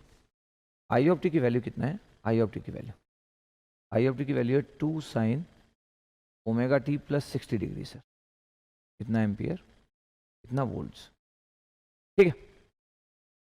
तो चेंज किया, स्टाइल चेंज किया कि चलो वोल्टेज और करंट साइनोसॉइडल फॉर्म में, और आपको दिख रहा होगा, क्या दिख रहा होगा? मैं किसी से बोलूं कि यार वोल्टेज है 10 sin ओमेगा टी, ठीक है, पूरी बात सुनते रहना, बोला स्टोरी खत्म नहीं हुई अभी, 10 बजे तक अपनी स्टोरी चल रही है ना। बाहुबली देख रहे थे ना, बाहुबली वाली मूवी में क्या हो रहा था, हर एक सीन के बाद जो पहली बार कोई बाहुबली देख रहा होगा उसको लग रहा होगा आगे क्या होने वाला, आगे क्या होने वाला, तो पूरा देखते रहो। बोला ये मैं बोल रहा हूँ वोल्टेज साइन अपना रेफरेंस है, करंट लीड कर रहा है यार, करंट लीड कर रहा है। मैं बोलूँगा कितने डिग्री से? 60 डिग्री से, एंटी क्लॉकवाइज मतलब लीड होता है, करंट लीड कर रहा है। तो अगर मैं बोलूँ कि करंट इज लीडिंग, अगर मैं बोलूँ कि अगर मैं इसको रेफरेंस मान लेता हूँ, इसको वोल्टेज को रेफरेंस मान लेता हूँ, तो पता है वोल्टेज का एंगल कितना है, रेफरेंस मान लिया ना साइन को, तो 0, तो फिर थीटा आई का एंगल कितना होगा, तो सर 60 डिग्री। ठीक भाई, ठीक है, सही है, चलो ओके। करंट लीड कर रहा है 60 डिग्री से। अगर मैं किसी को बोलूं कि पावर फैक्टर क्या होगा, इनपुट पावर फैक्टर क्या होगा, या सप्लाई पावर फैक्टर क्या होगा, तो अपने यहाँ by default supply power factor, input power factor, तो cos 5 cos 60 सर, cos 60 कितना होता है सर, 0.5 होता है। ओके, करंट लीड कर रहा है कि लैग कर रहा है सर, ये तो लीड कर रहा है सर, करंट लीड कर रहा है सर 60 डिग्री से, यस, तो पावर फैक्टर लीडिंग, 0.5 लीडिंग आ गया, 0.5 लीडिंग। ओके ठीक है, नो प्रॉब्लम, यस सर। तो मैं बोल रहा हूँ कि वोल्टेज और करंट दिया और लीड और लैग के बारे में बात चालू किया, मैं बोला ठीक है सर, अच्छी बात है सर। तो करंट सर लीड कर रहा है सर 60 डिग्री से, वोल्टेज साइन को सर मैं रेफरेंस मान लिया, एंगल 0 मान लिया, बिकॉज साइन इज रेफरेंस मान लिया, तो 60 डिग्री से लीड कर रहा है। ठीक है, वोल्टेज जो करंट है, अगर मैं आपको बोलूं कि ठीक है, अगर यहाँ पे एक्टिव पावर बताना है मेरे को, इनपुट का ही एक्टिव पावर, और कुछ तो है नहीं, तो इनपुट बार बार लिखने की जरूरत नहीं कि पी इनपुट लिखूं, एक्टिव पावर क्या होगा sir, active power V R M S I R M S cos 5s sir, और एंगल तो 60 डिग्री है, कॉस में तो फर्क नहीं पड़ता है, तो वी आर एम एस क्या है, तो sir V R M S equal to sir 10/√2 है सर, 10/√2 वोल्ट। इसमें सब मैग्नीट्यूड होते, कोई बोलता नहीं है, V R M S that mean the magnitude, I R M S that the magnitude, ये एंगल है sir 10/√2 volt, yes. I R M S कितना है सर, 2/√2 एम्पियर, और 5s की वैल्यू कितना है, तो angle is 60 degree, 5s is 60 degree, तो लीड कर रहा लैग कर रहा से कोई फर्क नहीं पड़ता है, वो तो हम एक्टिव पावर की बात कर रहे हैं। तो सर क्या हुआ, वी आर एम एस की value 10/√2, I R M S की वैल्यू 2/√2, और cos 60, तो ये 20/2 हो गया आपके पास, तो 10 cos 60 1/2 है, तो सर ये 5 वॉट आ गया सर, ये 5 वॉट्स आ गया। ठीक है, यस, समझना, कोशिश करना समझने की, 5 वॉट्स आ गया सर एक्टिव पावर। ठीक है, अब अगर मैं बोलूं ध्यान से कि 5s की वैल्यू 60 नहीं थी, मैं लिखने के लिए लिख दिया, एक्चुअली अगर मैं बोलूं कि सर 5s क्या होता है, तो मैं बोलूंगा यार 5s एक्चुअली ना थीटा वी माइनस थीटा आई होता है, तो सर ये तो -60 है ना, तो मैं बोलूंगा yes, actually cos -60 equal to cos 60 होता है, इसलिए एक्टिव पावर लिखने में लोग डरते नहीं है, तो 60 को -60 लिखने से भी चल जाता, बिकॉज cos -60 प्लस cos 60 होता है, तो कोई डर की बात नहीं है, यस सर, कोई डर की बात नहीं है। बट अगर मैं रिएक्टिव पावर लिख रहा हूं और मैं लिख रहा हूं V R M S I R M S और साइन 5 लिख रहा हूं, ठीक है सर, और अगर मैं बोल रहा हूं कि Q equal to V R M S 10/√2 है, आई आर एम एस 2/√2 है, और साइन 5s में मैं साइन 60 लिख दिया, साइन 60 लिख दिया, तो सर ये गलत हो गया। क्यों, क्योंकि जब आप रिएक्टिव पावर की बात करते हो तो बड़ा केयर करना पड़ता है, एक्चुअली 5s ना थीटा वी माइनस थीटा आई का डिफरेंस है, जो कि ना -60 है, जो कि -60 है, तो केयर, कॉस में केयर नहीं करना पड़ता, लिख दो 60 चलता है। तो रिएक्टिव पावर सर 10 × 20 20/2 था, तो ये 10 साइन 60 है sir, sine -60 actually sir, 10 sine -60 sir, मैं बोलूंगा यस, अब करेक्ट है। तो साइन -60 तो 10 × साइन -60, तो माइनस साइन थीटा होता है, या डायरेक्ट भी लिख सकते हो साइन -60, तो आपको पता है -√3/2 होता है, तो -√3/2 होता है, -√3/2 होता है, तो -5√3 हो गया, -5√3 वोल्ट एम्पियर रिएक्टिव हो गया। इसका मतलब सर ये तो नेगेटिव आ गया, हाँ, रिएक्टिव पावर में भी नेगेटिव, तो कॉम्प्लेक्स पावर की वैल्यू क्या आई सर, कॉम्प्लेक्स पावर की वैल्यू आई sir 5 - j5√3, yes, 5 - j5√3, yes, सही है सर। तो अगर मैं बोलने जाऊं कि सर मेरे को एंगल चाहिए सर 5s, तो मैं बोलूंगा sir tan inverse imaginary by real, yes, tan inverse -5√3/5 करोगे तो tan इनवर्स -√3 होगा, तो ये हो गया -tan इनवर्स √3, tan इनवर्स √3 60 होता है, बाहर माइनस था, -60 डिग्री है sir complex power angle, yes यार, सही है, सही है सर। कॉम्प्लेक्स पावर लैग कर रहा है तो पावर फैक्टर लीड करेगा, यस, लिखा है, लिखा है, लिखा है, कॉम्प्लेक्स पावर अगर लैग कर रहा है तो लीड करेगा पावर फैक्टर, सही बात है सर। पी निकाल लिया अपन, ऐसा निकालते P, V R M S I R M S cos 5, yes, निकालिए, कोई प्रॉब्लम ही नहीं है। वी आर एम एस 10/√2 था, आई आर एम एस 2/√2 था, ठीक है सर, इसमें तो ऐसा कुछ प्रॉब्लम दिख नहीं रहा है, सुनते रहे ना पूरी चीजें। सर अगर मैं बोलूं कि मेरे को एपरेंट पावर चाहिए, तो मैं एपरेंट पावर चाहिए, अरे एपरेंट पावर चाहिए मतलब क्या होता है, एपरेंट पावर मतलब मैग्नीट्यूड P² + Q², तो एपरेंट पावर का मैग्नीट्यूड मतलब पी स्क्वायर मतलब 5 का स्क्वायर, और 5√3 का स्क्वायर, तो 5 का स्क्वायर √3 का स्क्वायर 3 है, तो 5 अगर मैं कॉमन लिया तो 1 + 3 तो 4 2 आ गया। सर 10 वोल्ट एम्पियर आ रहा सर कॉम्प्लेक्स पावर का मैग्नीट्यूड, सही बात है, कॉम्प्लेक्स पावर का मैग्नीट्यूड 10 वोल्ट एम्पियर आ रहा है। सर कॉम्प्लेक्स पावर को कैसे लिख सकते हैं, तो कॉम्प्लेक्स पावर को उसके मैग्नीट्यूड से लिख सकते हैं और उसके एंगल से लिख सकते हैं, φs से। मैग्नीट्यूड 10 है सर और एंगल माइनस मतलब एंगल -60 डिग्री है सर, ठीक है, ये एस का रिप्रेजेंटेशन है, ठीक है, एकदम ठीक है। तो सर कभी कभी कॉम्प्लेक्स पावर को अगर मैग्नीट्यूड और एंगल के फॉर्म में लिखना है तो सर मैग्नीट्यूड क्या होगा, √p² q²। Yes sir, angle लिखना निकाल लेना यार, एंगल, ये तो एंगल आपके पास कॉम्प्लेक्स पावर लिखोगे तो एंगल लिख ही लोगे, इट्स ओके। इसका मतलब है कि जब आपको पता था कि करंट लीड कर रहा है तो कॉम्प्लेक्स पावर आप लेग बना ही सकते थे। करंट लीड कर रहा था पता 60 डिग्री से, करंट लीड कर रहा था 60 डिग्री से, बना लिए सर, अच्छी बात है, ओके। सर अगर मैं बोल रहा हूं कि सर मेरे को active power sir VRMS IRMS cos phi लिखा, सर अगर मैं ऐसा लिख दूं तो VM IM/2 cos phi s, हाँ क्या फर्क पड़ता है, ये पीक वैल्यू है, पीक वोल्टेज जो था वो 10 था और पीक करंट जो था वो 2 था, डिवाइड बाई 2 cos 60 था, एक्चुअली -60 है लेकिन फर्क नहीं पड़ता है, तो ये हो गया 5, तो ये आपके पास हो गया 5 वॉट्स। तो इसका मतलब है सर कि मैं VM IM/2 cos phi s लिखूं तो भी सही, VRMS IRMS cos फाई लिखूं तो भी सही, यस दोनों तो एक ही बात है यार, दोनों तो एक ही बात है। क्यू की बात अगर मेरे को लिखना है तो सर मैं तो VM IM/2 लिख देता हूं, VM IM/2 लिख देता हूं सर, sin फाई s लिख देता हूं, sin फाई s -60 है तो सर ये आ जाएगा कितना, -5√3, तो -5√3 आ जाएगा वोल्ट एम्पियर रिएक्टिव। ये आपके पास चालू हुआ, ठीक है, ओके। धीरे धीरे करके मैं बढ़ते जाऊंगा ना, पूरी चीजों पे बढ़ते जाता हूं मैं, सोचने का तरीका क्या क्या कर सकते, सब कुछ ऑल ठीक है सर। तो sir power factor, sir P की वैल्यू आपके पास था, पावर फैक्टर तो आप सर ऐसा भी लिखना जानते हो, आप बोले थे सर कि पावर फैक्टर, तो मैं बोला था पावर फैक्टर सुबह से लेकर शाम तक बात की जा सकती है, पावर फैक्टर का मैग्नीट्यूड तो P/S से भी बताया जा सकता है। एक्टिव पावर की वैल्यू 5 है और रिएक्टिव पावर की वैल्यू कितना था, और 5, और ये था आपके पास 10, तो 1/2 हो गया आपके पास ये। तो पावर फैक्टर की वैल्यू 0.5 था, तो 0.5 है पावर फैक्टर की वैल्यू, ये 0.5 है पावर फैक्टर की वैल्यू, लिखे थे अपन, लिखे थे, तो 0.5 है और हमको पता है कि कॉम्प्लेक्स पावर लैग कर रहा है इसलिए लीड कर रहा है, ठीक है सर, एकदम ठीक है, ओके चलेगा।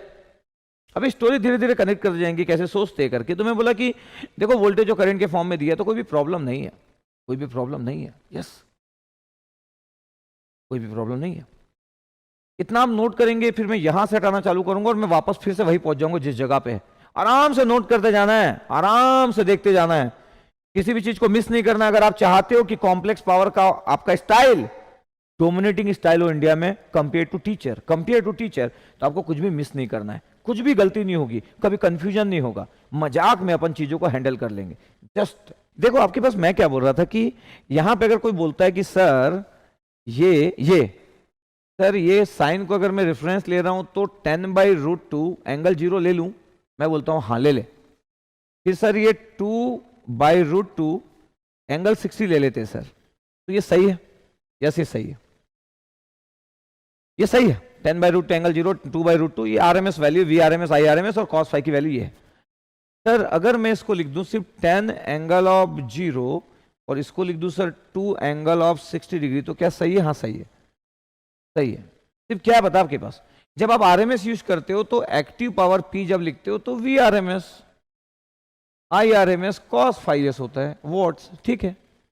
लेकिन सर जब मैं P की वैल्यू लिखता हूं तो पावर जो होता है वो VM IM/2 cos phi s, तो मैं जो भी लिखूं कोई प्रॉब्लम नहीं है, मैं जो भी लिखूं कोई प्रॉब्लम नहीं है, यस यस सर नहीं है प्रॉब्लम, बस सुनते रहना, सुनते रहेंगे आप। तो VM IM/2 लिख रहा हूं तो भी सही है, 10 एंगल ऑफ 0 लिख रहा हूं तो 10 is the peak value angle 0, 10/√2 is RMS value angle 0, yes yes yes yes yes. कभी कभी कुछ डाउट आता है, मेरे ऐप वाले को डाउट नहीं, क्योंकि लोग बहुत सारे सब जानते हैं और मैं पढ़ाया हूं इसलिए। अभी मेरे को पता है कि आप लोग में से अभी AC सर्किट पढ़ रहे हो तो आपका कुछ ना कुछ चलता होगा मन में, तो इट्स ओके, उसको रखे रहना, उसको रखे रहना बोला, इट्स ओके नो प्रॉब्लम। अब मैं ऐसा बोला आपके पास कि देखो वोल्टेज है करंट है, क्या होता है आपके पास पता है, ज्यादातर टाइम अगर मैं बोलूं कि अगर मैं यहां पे अगर लिख दूं कि sir I R M S अगर ये है तो I R M S conjugate क्या होगा, तो आप बोलोगे sir I R M S conjugate 2/√2 angle of -60 होगा। मैं बोलूँगा सही है सर। कॉम्प्लेक्स पावर आप लिखोगे कि सर फेजर फॉर्म में, यस ये फेजर फॉर्म है, V R M S I R M S conjugate, पता है फेजर फॉर्म है पूरा, इसमें मैग्नीट्यूड एंगल सब आ जाएगा। लेकिन जब आप लिखते हो ना कि complex power only V R M S और आई आर एम एस, पता आपके पास वी आर एम एस और आई आर एम एस जब लिखते हो तो ये मैग्नीट्यूड है, पता आपके पास ये मैग्नीट्यूड है, ये एस कोई लगाता नहीं लेकिन ये सब मैग्नीट्यूड है, ये मैग्नीट्यूड है। ये आपके पास जो फेजर फॉर्म है कैसे sir, V R M S की वैल्यू लिखूं सर मैं 10/√2 लिख ले भाई, angle 0 sir, yes sir. Sir I R M S conjugate लिखूं सर 2/√2 लिख ले भाई, 2/√2 सर। एंगल कितना है, एंगल -60 लिख ले, यस सर। 20/2 कर लिए सर आपके पास, तो ये तो 10 आ गया सर, एंगल ऑफ -60 आ गया। अरे भाई यही तो था कॉम्प्लेक्स पावर का, मैग्नीट्यूड 10 था और एंगल -60 था, यस। तो जब आप V R M S I R M S conjugate लिखते हो तो फेजर फॉर्म अपने आप है, अपने आप ये मैग्नीट्यूड देगा, अपने आप ये एंगल देगा। लेकिन जब आप वी आर एम एस और आई आर एम एस लिखते हो ना तो सब मैग्नीट्यूड होता है, V R M S is the magnitude, I R M S is the magnitude. जैसे लाइक जब आप एक्टिव पावर लिखते हैं V R M S I R M S cos phi S, तो पता आपके पास ये वी आर एम एस का मैग्नीट्यूड, यार कोई बोलता नहीं है लेकिन आपको एकदम आइडिया होना चाहिए, ये आई आर एम एस का मैग्नीट्यूड है। और ये पावर फैक्टर, यार पावर फैक्टर एक नंबर होता है पॉजिटिव नंबर, ये power factor cos phi S. जब आप क्यू की वैल्यू लिखते हैं आपके पास ये क्यू की वैल्यू, तो ये वी आर एम एस होता है, ये आई आर एम एस होता है और ये साइन फाई एस होता है। ये वी आर एम एस का मैग्नीट्यूड होता है, ये आई आर एम एस का मैग्नीट्यूड होता है ये, और ये साइन फाई एस होता है और इसकी वैल्यू नेगेटिव भी हो सकती है क्योंकि एंगल नेगेटिव होने से ये नेगेटिव भी हो सकता है, लेकिन ये तो पॉजिटिव होता है। इस वी आर एम एस और आई आर एम एस जो लिखे होते हैं सब मैग्नीट्यूड होते हैं, इज अ मैग्नीट्यूड ऑलवेज। लेकिन तो कभी कभी हमको समझ आना चाहिए कि जब मैं वी आर एम एस और I R M S conjugate लिख रहा हूं तो फेजर फॉर्म है, मतलब ये एंगल के साथ लिखा गया है। But V R M S I R M S cos phi लिख रहा हूं तो वी आर एम एस का मैग्नीट्यूड है, आई आर एम एस का मैग्नीट्यूड और कॉस फाई में एंगल है। कोई बार बार मॉड नहीं लगाता है, बिना मॉड के कोई ए बी लिख रहा है मतलब ए बी मैग्नीट्यूड और बी भी मैग्नीट्यूड। कभी कोई बोला ना कि ए भी एक रिजल्ट है, तो ए मैग्नीट्यूड बी मैग्नीट्यूड, तो आपको बेसिक क्लियर होना चाहिए। चलो भाई इतना क्लियर है। अभी एक मजेदार चीज क्या पता है, अगर मैं बोलूं कि देखो देखना ध्यान से, मजेदार चीज क्या, मजेदार चीज कि रैंडम का भी कोई क्वेश्चन आता है और आईआईटी के प्रोफेसर सोचते हैं कि चलो आपको परेशान किया जाए, तो बहुत रैंडम बात भी करना पसंद करते हैं। सब बताऊंगा मैं आपको, सब बताऊंगा, आपको ट्रैप नहीं कर पाएंगे। आप मेरे से पढ़ रहे हो, आपको ट्रैप नहीं कर पाएंगे, आईआईटी का प्रोफेसर हो चाहे कहीं का भी प्रोफेसर हो, नहीं कर पाएंगे। अब इतना मैं बोल दूंगा, कई लोग बोलेंगे कि अरे आप आईआईटी का प्रोफेसर या कहीं का प्रोफेसर है, आप तो सर आईआईटी के प्रोफेसर की रिस्पेक्ट नहीं किया। अरे रिस्पेक्ट पूरी करता हूँ भाई, मतलब थोड़ी मीनिंग खोजेंगे हर एक बात से, हर एक बात में मीनिंग खोजेंगे थोड़ी। 10 volt 10 sign omega T volt से पता है, अगर मैं किसी को बोलूं कि इंस्टेंटेनियस पावर क्या होगा, पता है इंस्टेंटेनियस पावर, तो instantaneous voltage into instantaneous current 20 sign omega t plus 60 degree. पता है एक मस्त चीज बता रहा हूं, एवरेज पावर क्या होता है, एवरेज पावर होता है 1/t 0 से t, इंस्टेंटेनियस जो पावर होता है वोल्टेज और करंट का प्रोडक्ट और dt। चाहूं तो मैं टाइम पीरियड आपका 2 पाई, क्योंकि साइन का टाइम पीरियड 2 पाई होता है, तो 0 से 2 पाई, और इंस्टेंटेनियस पावर मतलब वोल्टेज और करंट का प्रोडक्ट, और ये डी ओमेगा टी कर सकता हूँ, डी ओमेगा टी क्योंकि रेडियन लिखा हूँ, ये रेडियन लिखा हूँ, डी टी क्यों, क्योंकि टाइम लिखा था। मस्त चीज है ये एवरेज पावर। एवरेज पावर आपको कोई भी वोल्टेज कोई भी करंट दे दे तो क्या करो मालूम, क्या करो देखना सुनना, एवरेज पावर लिखना है। क्यों सर टाइम पीरियड 2 पाई कैसे पता चला, मैं बोलूंगा अरे भाई किसी भी साइनोसोडल सिग्नल का टाइम पीरियड 2 होता है यार, किसी भी साइनोसोडल सिग्नल का टाइम पीरियड 2 पाई होता है, किसी भी साइन का, ठीक है। कोई बोलेगा सर अगर मैं इसको 60 से लीड करवा दूं तो ये आगे शिफ्ट हो जाएगा, तो टाइम पीरियड जब भी आप बोलते हो ना, टाइम पीरियड किसी भी A sine N omega t plus minus m phi, कोई भी एंगल हो, कोई भी फ्रीक्वेंसी हो, time period is always 2 pi यार। Time period of sir A cos n omega t plus minus five m, कोई भी एंगल हो, कोसाइन और साइन का, कितना भी लीड कर रहा हो कितना भी लैग कर रहा हो, time period is always 2 pi. Lead या लैग से जो साइन होता है वो शिफ्ट होता है, पीछे कर दो तो लैग करेगा, आगे बढ़ा दो तो लीड करेगा, उससे उसके टाइम पीरियड का क्या लेना देना, ठीक है। तो मैं बोल रहा हूं देखो ये अब क्या करूंगा पता है, ये 20 था, मैं 10 को बाहर रख दिया, 10/2 पाई कर दे रहा हूं, 10/2 पाई, देखना 0 से 2 पाई। अब क्या है पता है, 2 sine omega t into 2 sine, अरे into sine omega t plus 60 degree. पता है 2 साइन ए साइन बी का फॉर्मूला आ गया। क्या आपको पता है कि 2 साइन ए साइन बी कितना होता है? क्या आपको पता है 2 साइन ए साइन बी कितना होता है? क्या मैं बोल रहा हूं जो मैं रिजल्ट लिख रहा हूं बताना, cos A minus B minus cos A plus B, cos A minus B plus cos A plus B. आपको बताना है सही लिखा हूं कि गलत लिखा हूं। 2 साइन ए साइन बी का फॉर्मूला लिखा हूं cos A minus B minus cos A plus B, cos A minus B minus cos A plus B. आपको बताना है कि क्या ये मैं सही लिखा हूं कि गलत लिखा हूं, यस और no? Cos A minus B minus cos A plus B, yes. इतना रिजल्ट। तो मैं बोल रहा हूं कि टाइम पीरियड किसी सिग्नल के लीड या लैग करने से टाइम पीरियड चेंज नहीं होता है, फ्रीक्वेंसी को कम और ज्यादा करने से टाइम पीरियड चेंज नहीं होता है, time period will be same. Yes yes yes, okay. अब देखना ध्यान से, क्या मस्त बात करने वाला हूं पता है? जैसे बोल रहा हूं मस्त बात करने वाला हूं, ठीक है? अब इसको हटा रहा हूं बस। टाइम पीरियड को कोई फर्क नहीं पड़ता है, टाइम पीरियड विल बी 2 पाई। देखना मस्त चीज, क्या मस्त चीज है। आपको लगेगा सही है सर, फिर आप ना जितने भी क्वेश्चन आज तक आए एग्जाम के मस्त इंगेज कर देना। 2 साइन ए साइन बी 0 से 2 पाई,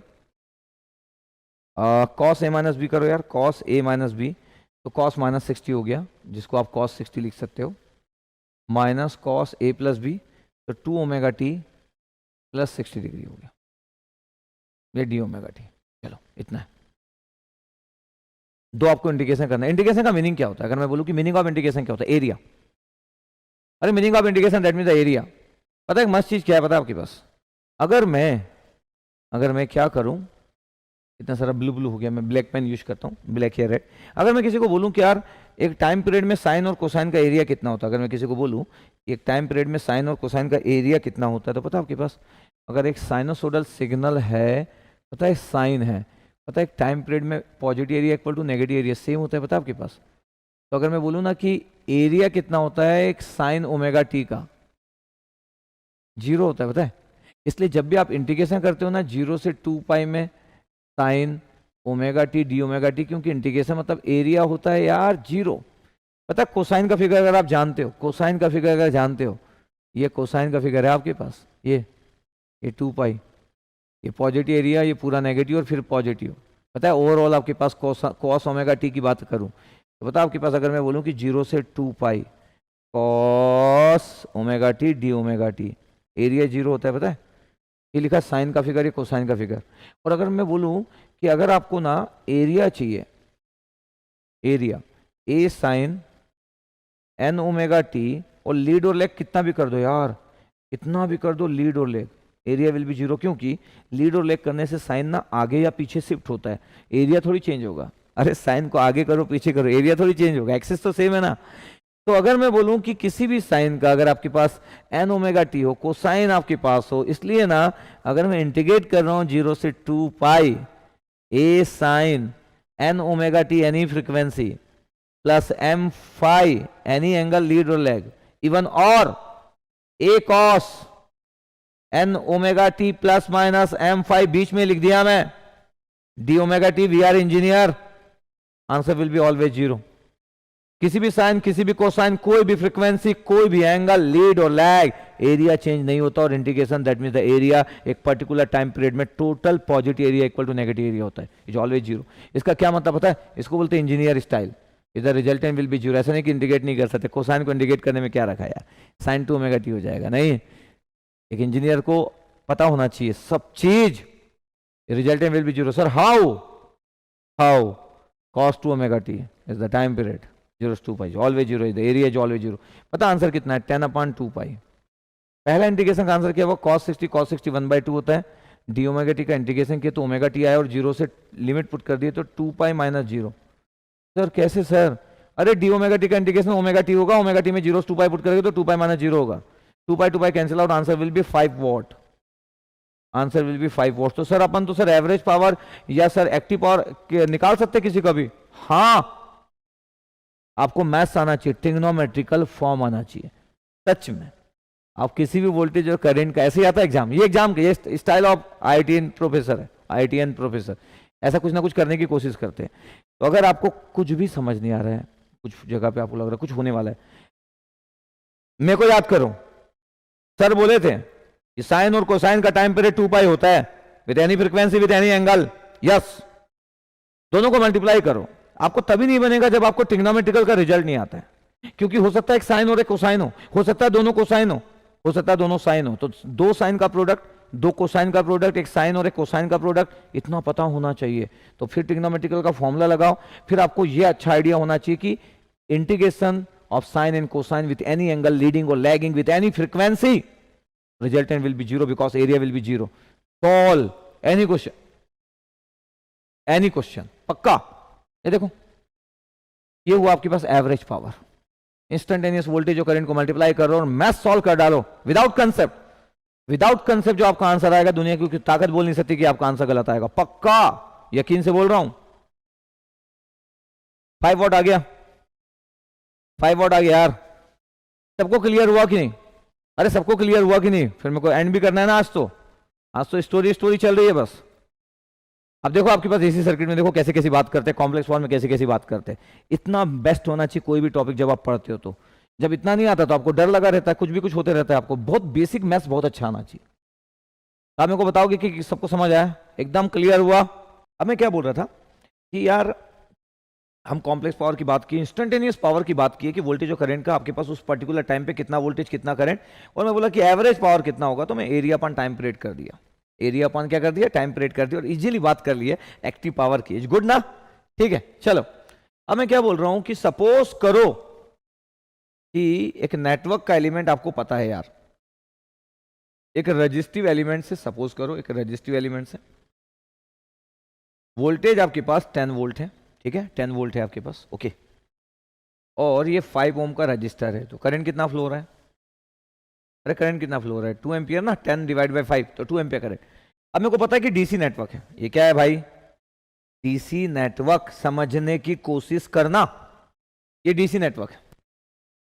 अब 10 वोल्ट और 2 एम्पियर है, मैं बोल रहा हूं मेरे को एसी समान बात करना है, तो मैं बोलूंगा भाई रजिस्टर है आपके पास, तो इसका वोल्टेज जो है वो 10 वोल्ट है और इसका करंट जो है वो 2 एम्पियर है। इसका मतलब है कि एंगल तो वोल्टेज और करंट के बीच में होगा ही नहीं, तो फाइव इक्वल टू 0 डिग्री होगा।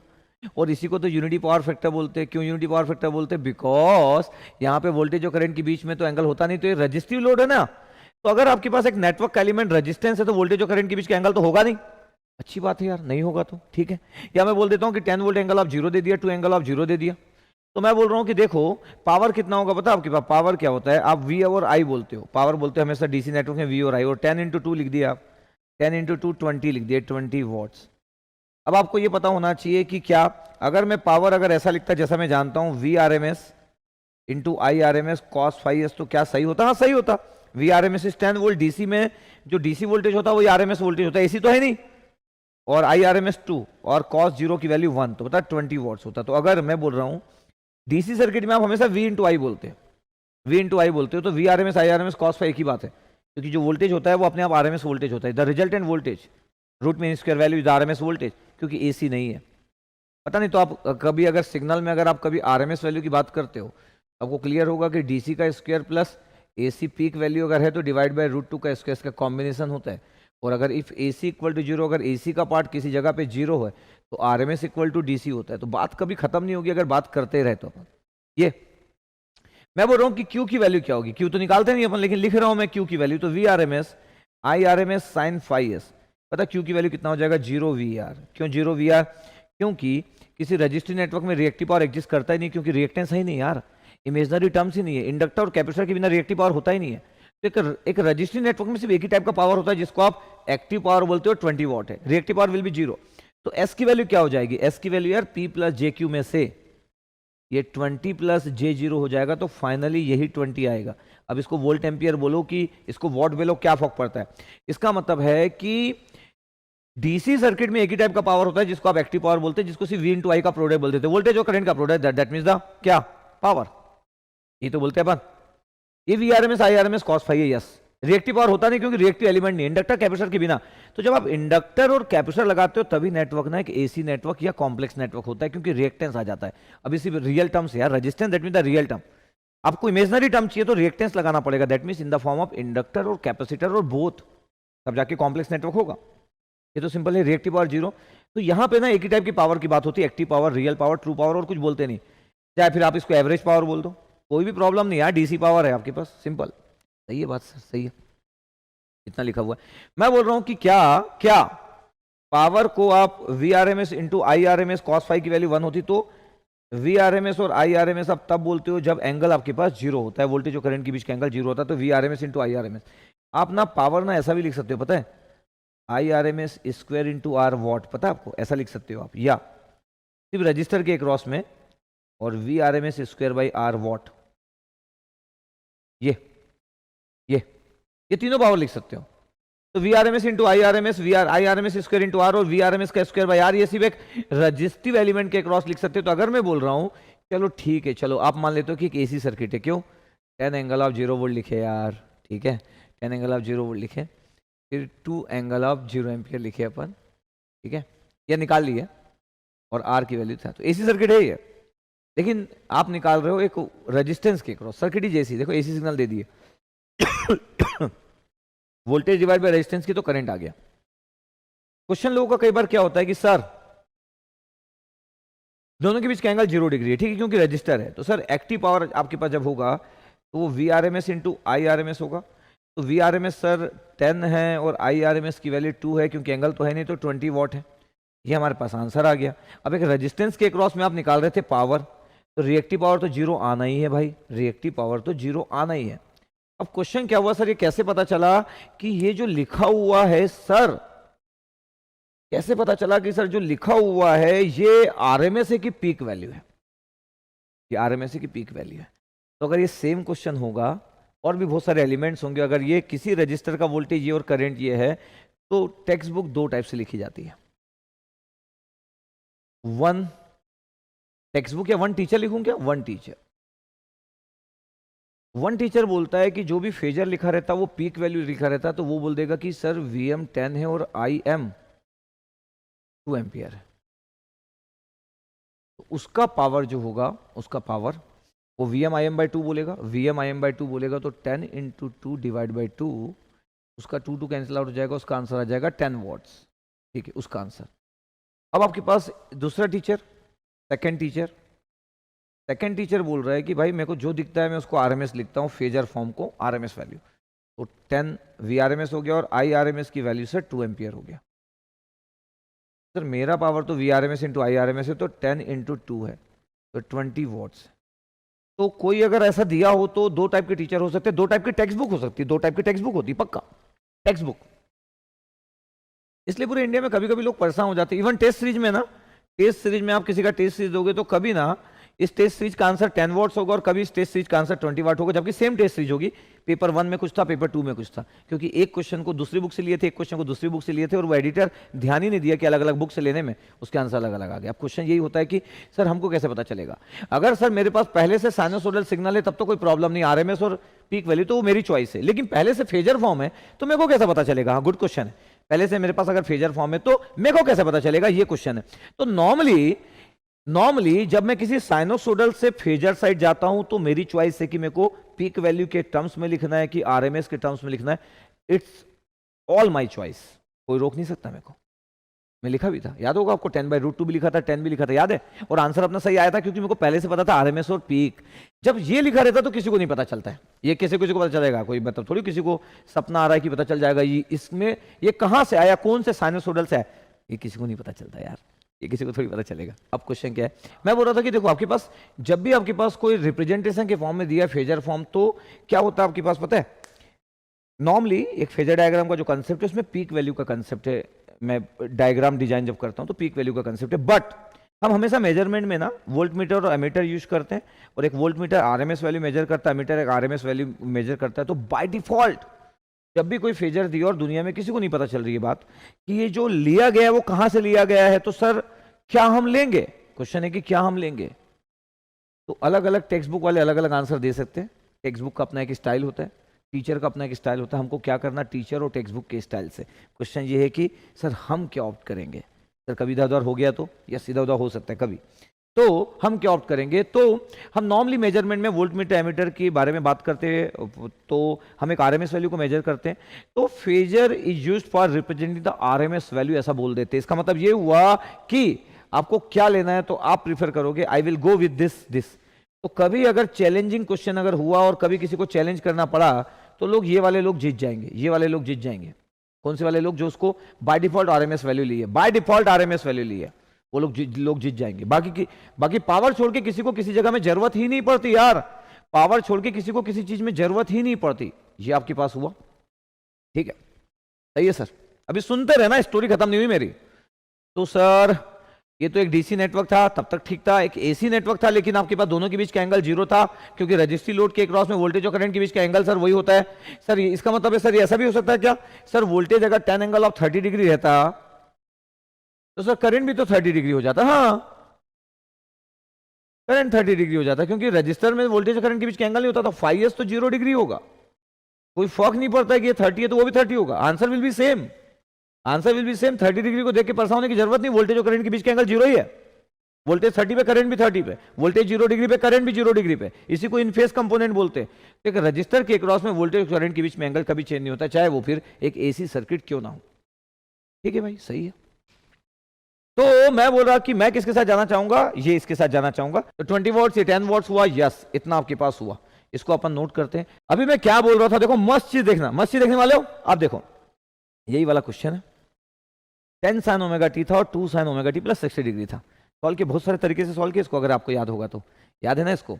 अगर मैं बोलूं कि सर इसको मैं 10 पीक वैल्यू लिख देता हूं और एंगल 0 वोल्ट लिख देता हूं, ठीक है सर? तो आप राइट बोले थे, हाँ लिख सकता हूं मैं, क्योंकि मैं किसी साइनसोइडल को सिग्नल को लिख रहा हूं, तो ऐसा थोड़ी कि मैं लिख गया और भूल गया कि किससे लिखा हूं। अरे मैं देख के लिख रहा हूं यार।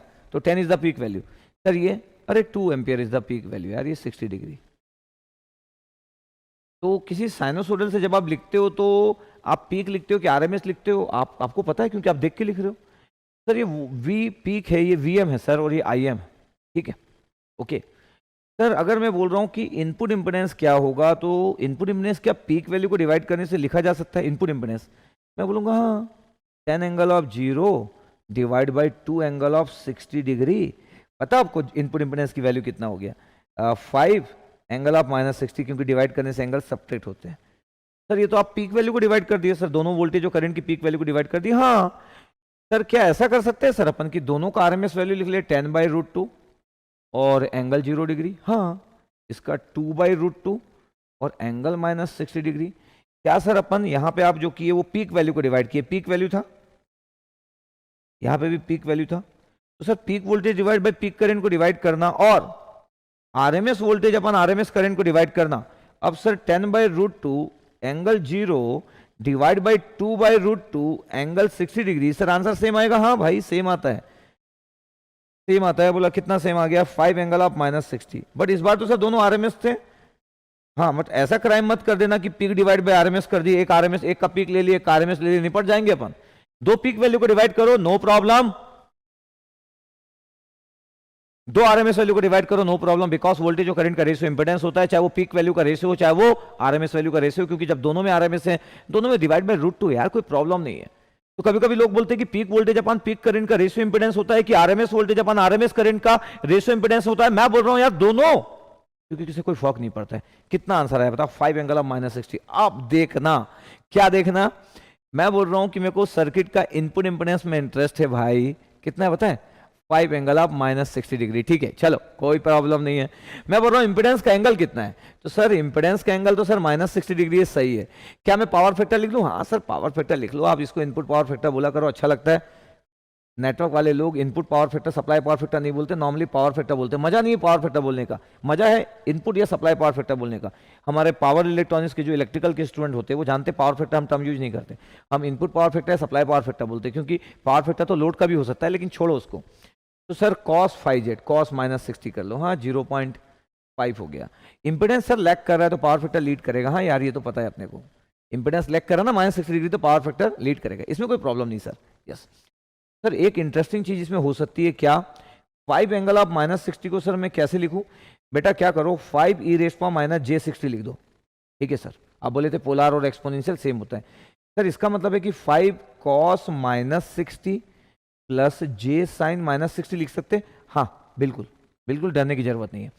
तो 5 बाहर है, cos -60 तो सर 1/2 होता है, हाँ 1/2 होता है। और सर sin -60 जो होता है √3/2 होता है, हाँ तो -j√3/2 आ गया। तो सर ये तो 5/2 -j√3/2 आ गया। हाँ 5/2 माइनस जे रूट 3/2 आ गया। सर इम्पिडेंस तो लैग कर रहा है सर, ये तो एक सीरीज आरसी नेटवर्क समान दिख रहा है, बट ठीक है। मैं बोल रहा हूँ कि क्या करो, एक नेटवर्क था उसको हटा दिया, एक नेटवर्क था कॉम्प्लेक्स नेटवर्क, उसका इम्पिडेंस पता है कितना है? 5/2 माइनस जे। देखना आप उस सर्किट का निकाल लिए, पता है ये सीरीज आरसी नेटवर्क का रिजल्टेंट हो सकता है, क्योंकि सीरीज आरसी नेटवर्क का इंपेडेंस कितना होता है पता है? ऐसी बात करने के लिए सीरीज आरसी नेटवर्क का इंपेडेंस होता है R माइनस जे अपान ओमेगा सी आर। इस सीरीज आरसी नेटवर्क का इंपेडेंस हो गया, कोई प्रॉब्लम नहीं, इतनी बात नहीं करना चाहता था।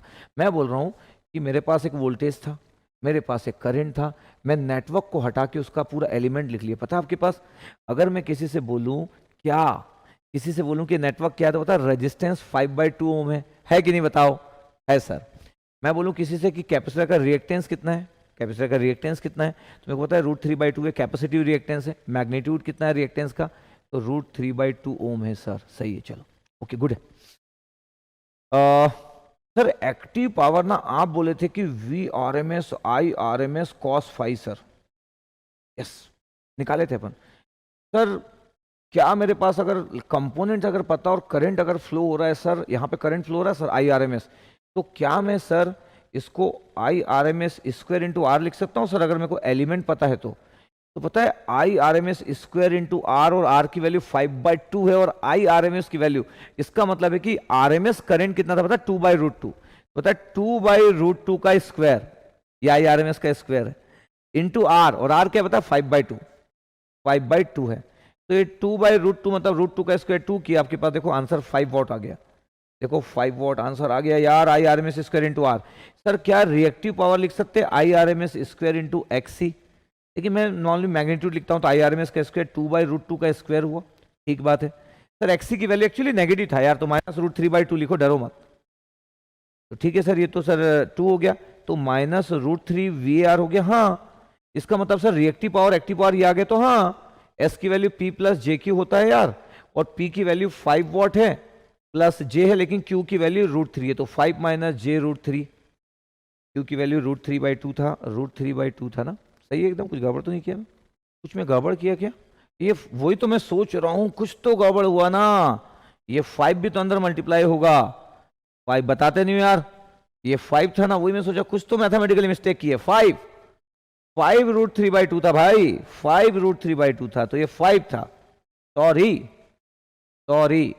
5 √3, अब सही है, अब सही है। 5 माइनस J 5 √3, अब सही है। वही मेरे को लगा कुछ तो गड़बड़ हो गया, वो ब्रैकेट को अपन जो ओपन किए थे तो 5 नहीं लिखे थे। इसका मतलब क्या मैं बताना चाह रहा हूं कि मैं ना उस नेटवर्क के एलिमेंट के बारे में पता कर लिया, सीरीज आरसी नेटवर्क था ये भी पता कर लिया, वोल्टेज और करंट से मैं इंपेडेंस निकाला, इंपेडेंस की हेल्प से बता दिया कि आर क्या है, एक्स क्या है, और अगर मेरे पास आर और एक्स है और उस जगह पे मेरे को अगर पावर बताना है कि कितना पावर, ये कितना पावर आपके पास एब्जॉर्ब कर रहा है रजिस्टर ना, तो IRMS स्क्वायर इंटू आर है। कितना पावर आपके पास एक्टिव पावर है, तो IRMS स्क्वायर इंटू आर है। तो पता है IRMS स्क्वायर इंटू आर लिख सकता हूं अगर मेरे को नेटवर्क के एलिमेंट का रियल पार्ट का आइडिया हो, उसके रिएक्टेंस पार्ट का आइडिया हो, तो मैं ना तरीका चेंज करके ऐसा भी लिख सकता हूं, आंसर विल बी सेम। देखो कितने सारे तरीके। मैं क्यों मजा करता हूं पता आपके पास, मेरे को पता है कि इतनी सारी चीजें, किसी नेटवर्क में अगर मेरे को करंट निकालना है या वोल्टेज निकालना है, मैं KVL लगा सकता हूँ, मैं KCL लगा सकता हूँ, सुपर नोड की जरूरत पड़ी तो सुपर नोड लगा सकता हूँ, सुपर मेस की जरूरत पड़ी तो सुपर मेस लगा सकता हूँ, वोल्टेज डिवाइडर रूल की जरूरत लगी तो वोल्टेज डिवाइडर रूल लगा सकता हूँ, करंट डिवाइडर रूल की जरूरत पड़ी तो करंट डिवाइडर रूल लगा सकता हूँ, सुपरपोजिशन थ्योरम की जरूरत पड़ी तो सुपरपोजिशन थ्योरम लगा सकता हूँ, थेवेनिन थ्योरम की जरूरत पड़ी तो थेवेनिन थ्योरम लगा सकता हूँ, नॉर्टन थ्योरम की जरूरत पड़ी तो नॉर्टन थ्योरम लगा सकता हूँ। तुम्हारे मैं क्या बोल रहा हूँ, सोर्स ट्रांसफॉर्मेशन की जरूरत पड़ी तो सोर्स ट्रांसफॉर्मेशन लगा सकते, कुछ भी कर डालेंगे यार, कुछ भी। वैसे ही एक AC नेटवर्क में you can do anything, anything. देखो मैं चेंज कर दिया, मैं क्या बोला, इतनी देर से सेम एग्जांपल चल रहा है, मैं बोला यार नेटवर्क का एलिमेंट सर्च कर लो, वोल्टेज जो करंट दिया ना कोई एलिमेंट ही सर्च कर लो। पता है रेजिस्टेंस 5/2 ओम है, पता है रेजिस्टेंस कितना है 5/2, रिएक्टेंस कैपेसिटी रिएक्टेंस है, ये लिखा था R minus J by omega C, the capacitive reactance, पता है यस। तो एक्टिव पावर हो गया, रिएक्टिव पावर हो गया ये, और जो कैपेसिटी सर्किट होते हैं ना वो लीडिंग पावर फैक्टर होता है, इसलिए उसका इंपेडेंस लैग करता है और पावर फैक्टर जो होता है वो लीड करता है। तो 5 माइनस J 5 √3 आपके पास हुआ। इतना डिटेलिंग दिया मैं आप लोगों को, एलिमेंट ही फाइंड आउट कर लिया यार। तो ये आपके काम की चीज हुई, I R M S square into R, I R M S square into XC. तो मेरे पास तरीके बहुत है सोचने के, देखने के और करने के। ओके, देखो ध्यान से, तो आराम से पहले इन चीजों को देखोगे कि सर क्या क्या चीजें बता रहे हैं करके, इतनी सारी चीजें बता रहे हैं, इतना मतलब इतना इसी सर्किट में होता है क्या? क्या कहीं से भी घुमा सकते हैं क्या अपन इधर उधर चीजों को? यस। एक नेटवर्क से करंट निकालने की क्या एक तरीका होता है क्या? एक नेटवर्क से करंट निकालने का एक तरीका होता है क्या? कुछ भी तरीका हो सकता है। पता है एसी सर्किट में यही मजा है, वी कैन डू एनीथिंग यार। इसलिए मैं भयंकर हैप्पी होता हूं एसी सर्किट को लेके, क्योंकि मेरे को पता है मेरे पास चीजें बहुत है। तो अगर आपके पास ना बहुत सारी चीजें हैं और आपसे कोई पूछ रहा है, तो आपको बस देखना है कि मेरे को, मैं चाहता क्या हूं, किस तरीके से सॉल्व करना चाहता हूं। फिर क्या होता है पता है आपके पास, जब आपको पूरी चीजें बहुत अच्छे से आती, तो किसी क्वेश्चन को देख के आप डिसाइड करते हो कि ये तरीका तुरंत सॉल्व कर देगा। तो आप ना तरीके पे काम करते हैं कि कौन सा अप्रोच किसी क्वेश्चन को देखने के बाद आना चाहिए। तो ये है ओवरऑल टॉपिक। अभी थॉट प्रोसेस तो आएगा ना, करेंगे ना थॉट प्रोसेस यार। अभी तो क्वेश्चन में अप्लाई करेंगे तब तो पता चलेगा कि सोचते कैसे हैं। ये तो मेरे को आता है, ये आपको थोड़ी आता है, तो मेरे को आता है। आप मेरा टॉपिक देख रहे हो, ये जब आपको इतना आएगा और आपको ये समझ आएगा कि ऐसे सोचते तो आपको मजा आएगा, तो देखना रहेगा। Just note down. तो प्रॉब्लम क्या है, कई बार लोगों को समझ नहीं आता कि सर कभी कभी ना पावर ना VRMS IRMS cos फाई लिखते हैं सर, कभी कभी sir power IRMS square into R लिखते हैं सर। तो कोई लोगों को पता ही नहीं कि sir VRMS IRMS cos phi को क्या sir IRMS square into R लिख सकते हैं। कई बार लोग परेशान हो जाते, समझ ही नहीं पाते, पता है तो अब क्या करना है करके। क्या करे बताओ, आप ही बताओ। तो मैं कॉम्प्लेक्स पावर की बात करना चालू कि यार कॉम्प्लेक्स पावर का स्टाइल में तो बहुत सारी चीजें हैं। VRMS IRMS cos फाई लिख सकते हैं, एस से अपन एक्टिव पावर निकाल सकते हैं, रिएक्टिव पावर निकाल सकते हैं, एक्टिव और रिएक्टिव पावर से कॉम्प्लेक्स पावर निकाल सकते हैं। VRMS इंटू IRMS कॉन्जुगेट एक फेजर फॉर्म होता है कॉम्प्लेक्स पावर का। पावर फैक्टर ना P/S भी लिख सकते हैं यार। अभी मैं नया चीज निकाल के आ गया कि IRMS स्क्वायर इंटू आर, और जबकि कॉम्प्लेक्स नेटवर्क है, रजिस्ट्री मतलब नेटवर्क भी नहीं है, कॉम्प्लेक्स नेटवर्क, तो मैं बोला IRMS स्क्वायर इंटू आर में वो नेटवर्क के एलिमेंट ही निकाल लिया, वो नेटवर्क के एलिमेंट निकाल लिया। पता ये result VRMS IRMS cos phi के बराबर है। VRMS और IRMS cos फाई से ये रिजल्ट आया था आपके पास 5 वॉट, ये आया था अभी थोड़ी देर पहले सॉल्व किए थे, यही आया था। तो क्या होता है हम समझ नहीं पाते कभी कभी। चलो इतना नोट कर लिए तो कैमरा मेरे साथ घूमेगा। जस्ट मैं एंड कर रहा हूं आज की क्लास, जस्ट मैं एंड कर रहा हूं आज की क्लास। बोला क्या होता है यहां पे इंटरेस्टिंग बात क्या है। आज मेरा कितना बज गया, 10 हो गया, 11 बजे मेरा एक सेशन भी है, 11 बजे एक सेशन भी। जल्दी यहां से देखो क्या होता है। इंटरेस्टिंग होता है कि किसी को मैं बोलूं कि यार कोई बोल रहा है कि एक्टिव पावर क्या है, और मैं बोलूं कि यार क्या कर मालूम, 1/2 पाई कर, 0 से 2 पाई कर, इस वोल्टेज और इस करंट को ना मल्टीप्लाई कर और ना इंडिकेट कर दे, और पावर ना इन दोनों को मल्टीप्लाई करेगा और ना आपका मस्त पावर 5 वॉट आ जाएगा। वो बोलेगा सही है।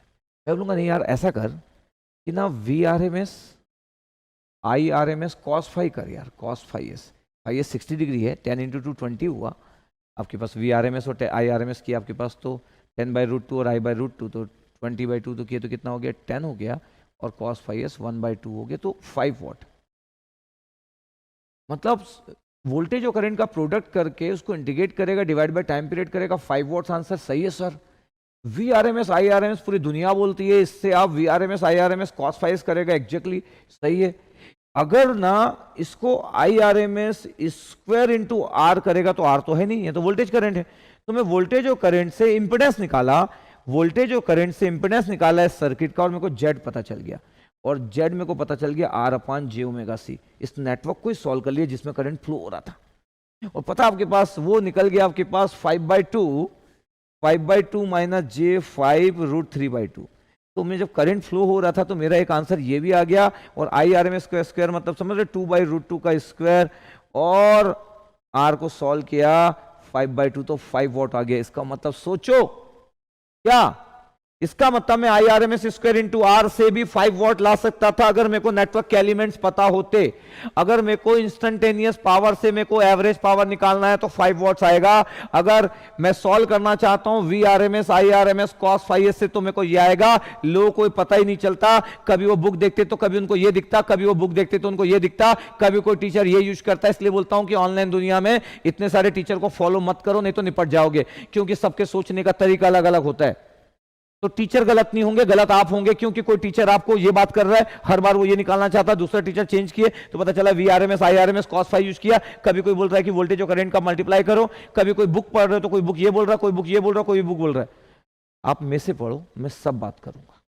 मुझे में क्या बोल रहा, आप मेरे से पढ़ो, मैं सब बात करूंगा, एक साथ सब बात करूंगा मैं, फिर आपका डाउट ही नहीं रहेगा, आपको लगेगा मजाक है, वी कैन डू एनीथिंग। आप मेरे से पढ़ो। आप इतने सारे लोगों से कई बार ना फॉलो करते हो ना, तो क्या होता है, आप कंफ्यूज हो जाते हो और प्रॉब्लम होती है। बोला मस्त मजा आया कि नहीं, बोला देखो आपके पास तीनों चीज से निकालिए, तीनों चीज यार सोचो। तो आपको अगर मजा आया कि आपको तीनों फॉर्मूले तो एक ही हुए सर, हम तो सर कभी ऐसा सोचते ही नहीं थे कि तीनों फॉर्मूले तो एक ही है, सिर्फ हमारे सोचने का तरीका है कि हम क्या क्रिएट करना चाहते हैं, किस मेथड को ऑप्ट करना चाहते हैं।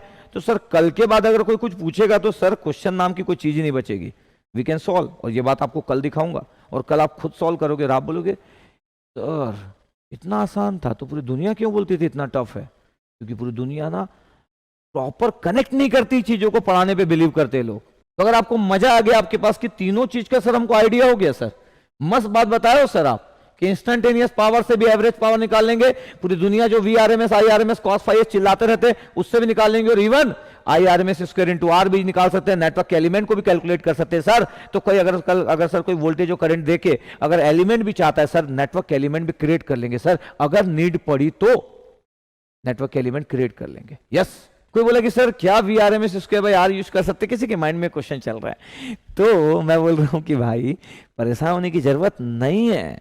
क्यों पता है, क्योंकि ना ये सीरीज RC नेटवर्क हो गया, और अगर आपको पावर चाहिए ना तो ये -j5√3/2 है और ये 5/2 ओम है, और ये टोटल वोल्टेज है, तो इस वोल्टेज का स्क्वायर नहीं कर सकते यार, ये अगर VRMS है तो, क्योंकि डिवाइडर रूल लगा के आपको इस रजिस्टर के वोल्टेज की RMS वैल्यू चाहिए, उसका स्क्वायर करोगे डिवाइड बाय R करोगे तो power will be same 5 what.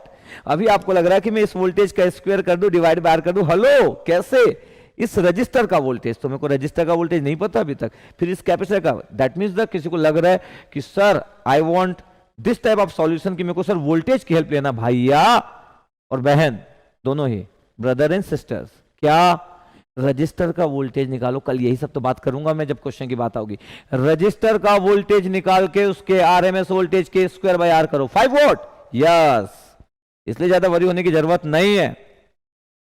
Okay, तो फाइनली आज का सेशन मैं एंजॉय किया, आप पूरे देर तक बोलते रहे, आप सुनते रहे, आई होप आप एंजॉय किए, आज आपकी नींद अच्छी होगी। Okay, thank you very much, love you all, good night, take care, bye.